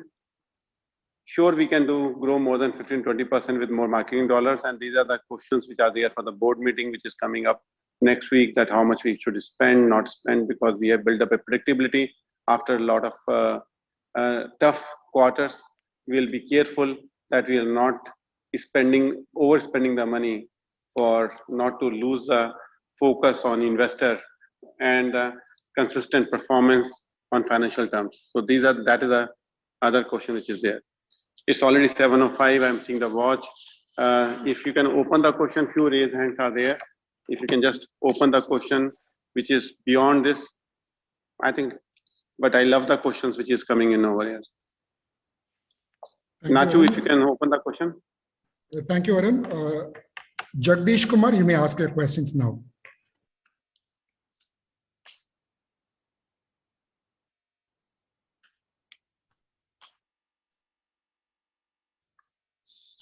Okay. Vipul Sangvi, you can ask your questions now. Yeah, hello. Hello. Yes, Jagdish, you can go ahead. My question has been answered. Thank you. Okay, so Jagdish, you can go ahead now. Yeah. Sorry, Vipul. So my question, actually a technical question is answered, just business perspective, maybe the repetitive question, sorry for that. Okay, the promoter shareholding is less, right? So maybe in future, right, if we are going, so there is a hostile takeover at some issues will be occur, right? So are we maybe maintaining or trying to increase the share by buyback or some other way? Just to tell you, our promoter and employees of the company is more than 40%, and 40% is very safe for any hostile takeover. So 40% is yeah. Yeah, thank you. Yeah.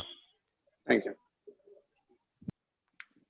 Okay, we have next question from Supriya Kadam. Supriya Kadam can go ahead now.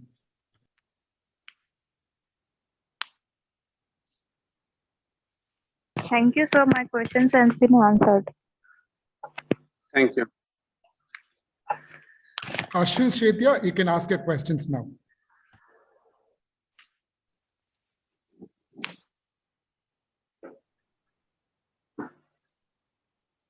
I had a question on the financial end. So, how do you see the growth prospects in SaaS and the margins that will come along with it? So if you look at the SaaS model, let me just take an example which will be helpful to. So if I have to sell a license of a product, let's say a core banking to mid-sized bank, if I'm selling a core banking at $1 million license, I'll make first year $1 million, and second year onwards, I make 20% of that revenue, which is AMC. So over the 5 years, I will make $1.8 million. In SaaS model, I may be having a $40,000 or $40,000 per month, maybe SaaS subscription, which means it's around $480,000 per year. So in a 5-year period, the total value realization for the company will be $2.4 million.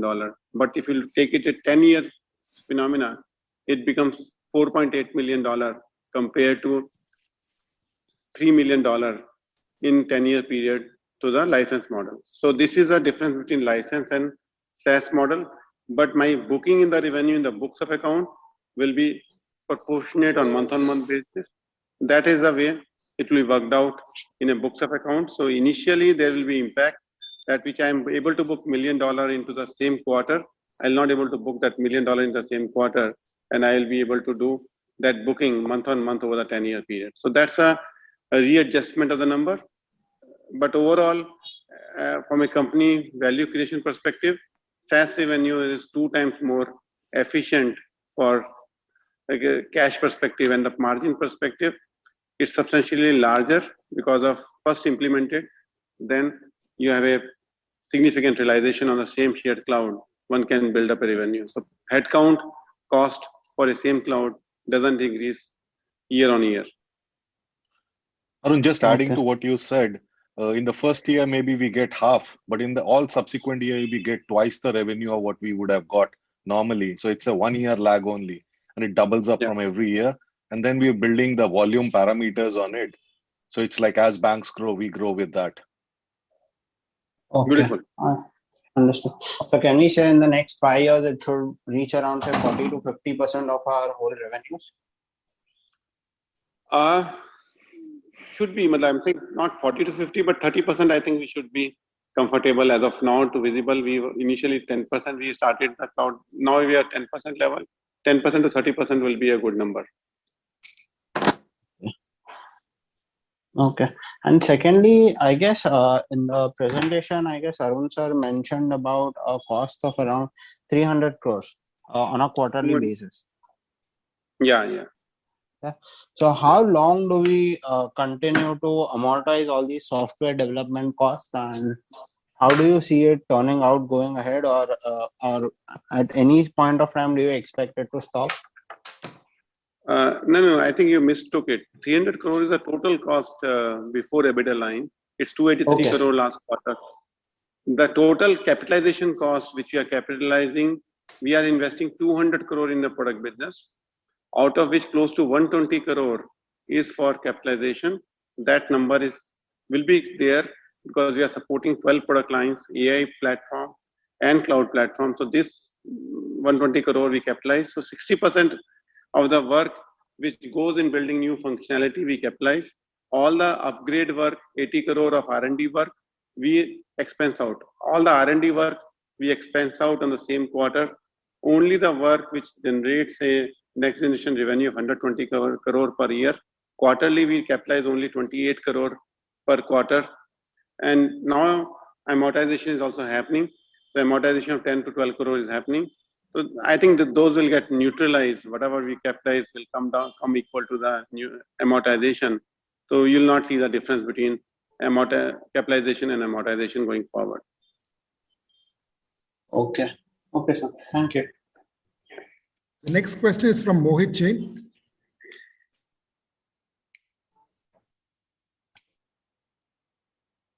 My question was on the two businesses, IGTB and IGCB. Yeah. So what is the question, Mohit?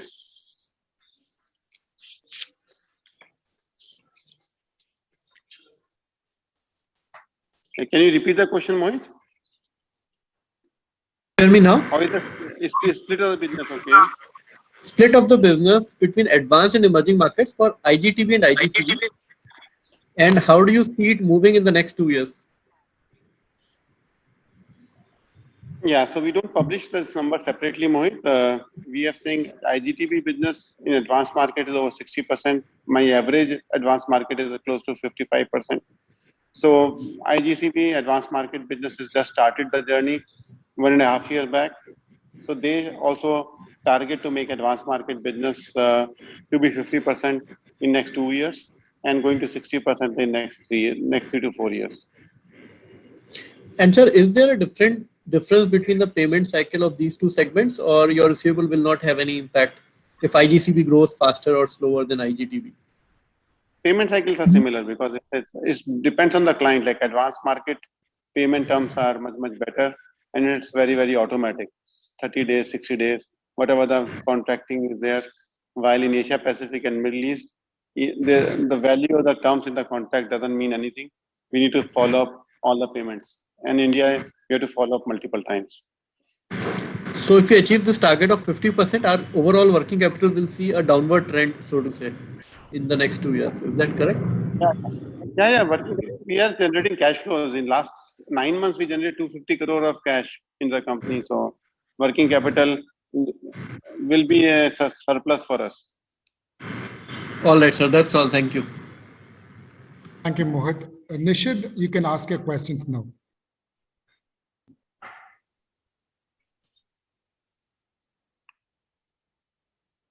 Nishid Shah. So maybe we can. Yeah, can you hear me? Can you hear me? Yeah. Nishid, we can hear you. First of all, congratulations on arranging this superb presentation and quite enlightening. My question is on big data.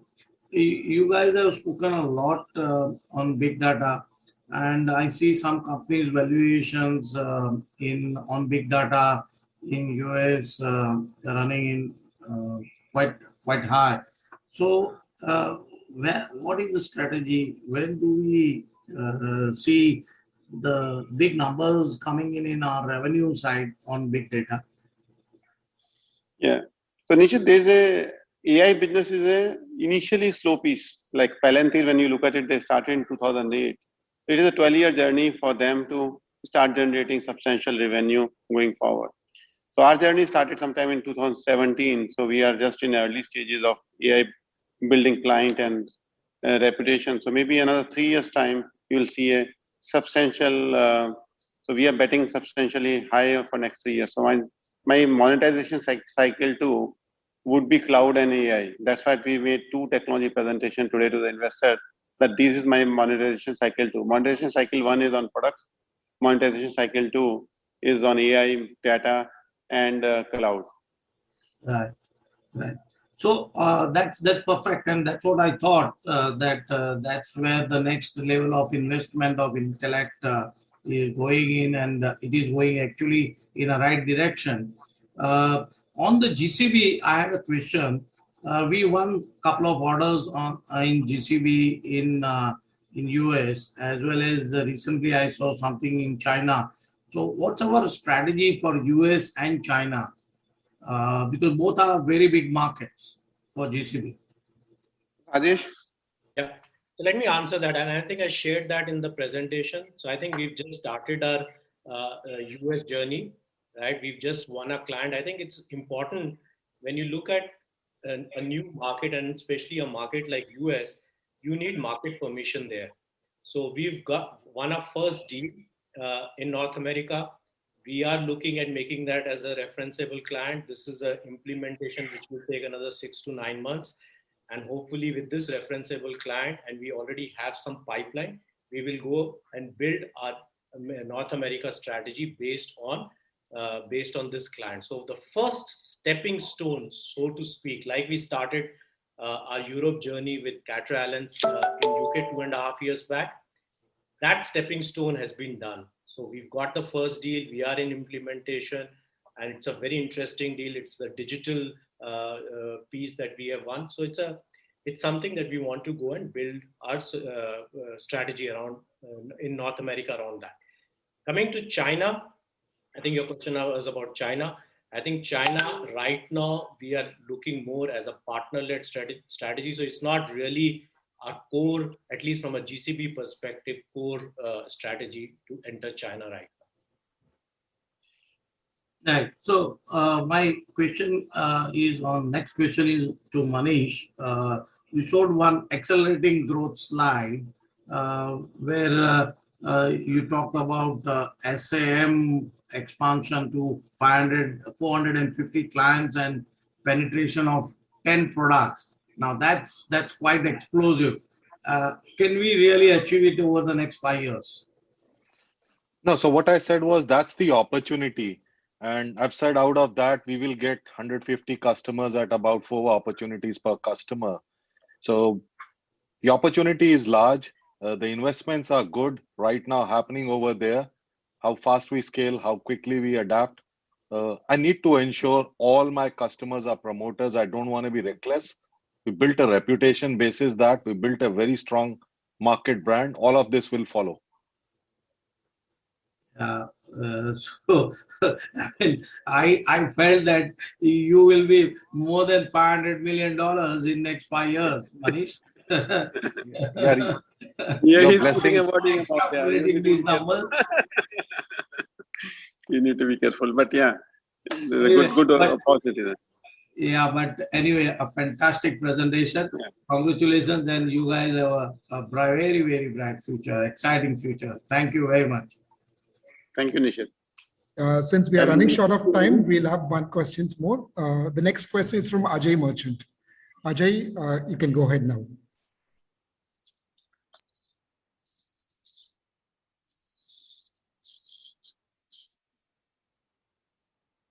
Hello. Yeah. Am I audible? Yes, yeah. Ajay. Excellent presentation, and the company looks very promising. But my question is, we've had some tough quarters in the past. So my question is, how do we ensure, the promise we are showing, we don't repeat some of the mistakes of the past? And how closely are we scrutinizing capital allocation decisions? Because, we need to ensure we are conservative enough to propel this growth that we are promising. So if you can tell me. Thank you. Yeah, very good question, Ajay. I think I would not say the mistake in that. The question is that what cycle of business we are in. The cycle of business was industrialization cycle of business. Now we are in monetization cycle of business. There could be ups and downs in few quarters of saying one license is not signed and contract is not done. So those are the aberration in our business because our business is not quarterly, it's annualized business. So if the $5 million license doesn't come in, it reflects on the profitability of that quarter. So that nature of business is on nature of accounting. But we are more careful now on defining that capital allocation. We are more prudent to understand what is working, what is not working. Sort of testing of the market has been done. So during the first phase of the any product business is when we test the market, what works where and how does it work. Now the chances of that repetition is much lower because product maturity has happened. What I'm saying, flywheel effect has started happening. And some question was what design thinking is helping us as a company. Design thinking is helping us sharpening. Last 2% is 200%. We are able to implement something which will take 18 months. We are able to implement in 12 months time. That is the differentiation what we are able to create. And that's where I think capital allocation will be definitely an important point in our board. And now the board and management team both are very, very conscious on this calibration quarter on quarter on what investment we need to do. Don't get into the berserk mode as somebody puts it. We can grow 30%, we can grow 40%. We don't want to get into that trap. We want to do consistent growth, calibrated growth over the next 3 to 5 years. Thank you. All the best. I mean, sounds good, and we remain optimistic. Thank you. Thank you. Thank you. We need all your support. Yeah. 100%. Thank you very much for participating, and I think it's a great 3.5 hour you are able to listen to the presentation. We have bigger stories. This is the summary slides which we are able to present, but that itself, we are not able to present RTM or wealth or any other product journey. But I think this will give you a preview of our technologies, our product, and how the products are getting connected to markets and how it is connected to the economic cycle going forward.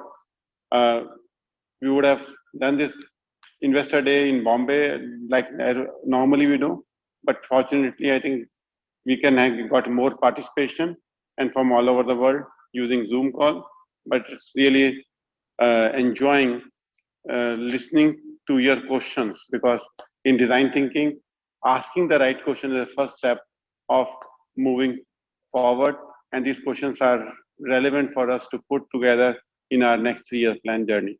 Thanks a lot for all of you. Thank you, Banesh. Thank you, Manish. Thank you, Rajesh, Deepak, Rajesh Makhija, Jim, for coordinating this session. And thank you all the people who are part of my investment team, who have participated and shared and do the infrastructure management invitation extra. Thanks a lot to everybody who participated. And finally, thanks to all the Intellect employees who are building this company and who are building this culture, world-class culture out of India. I am most proud of all of you that we are able to build something which we 10 years back when we set up this design center 8012, it was only a dream that we can create a Silicon Valley out of Chennai, but now a lot of things are emerging in that direction from this center. New technologies are coming which are disrupting the world technologies. Thanks a lot for all the employees, Intellect, who are making me proud, or making us all proud, and making India proud. Thanks a lot. Thank you. Bye.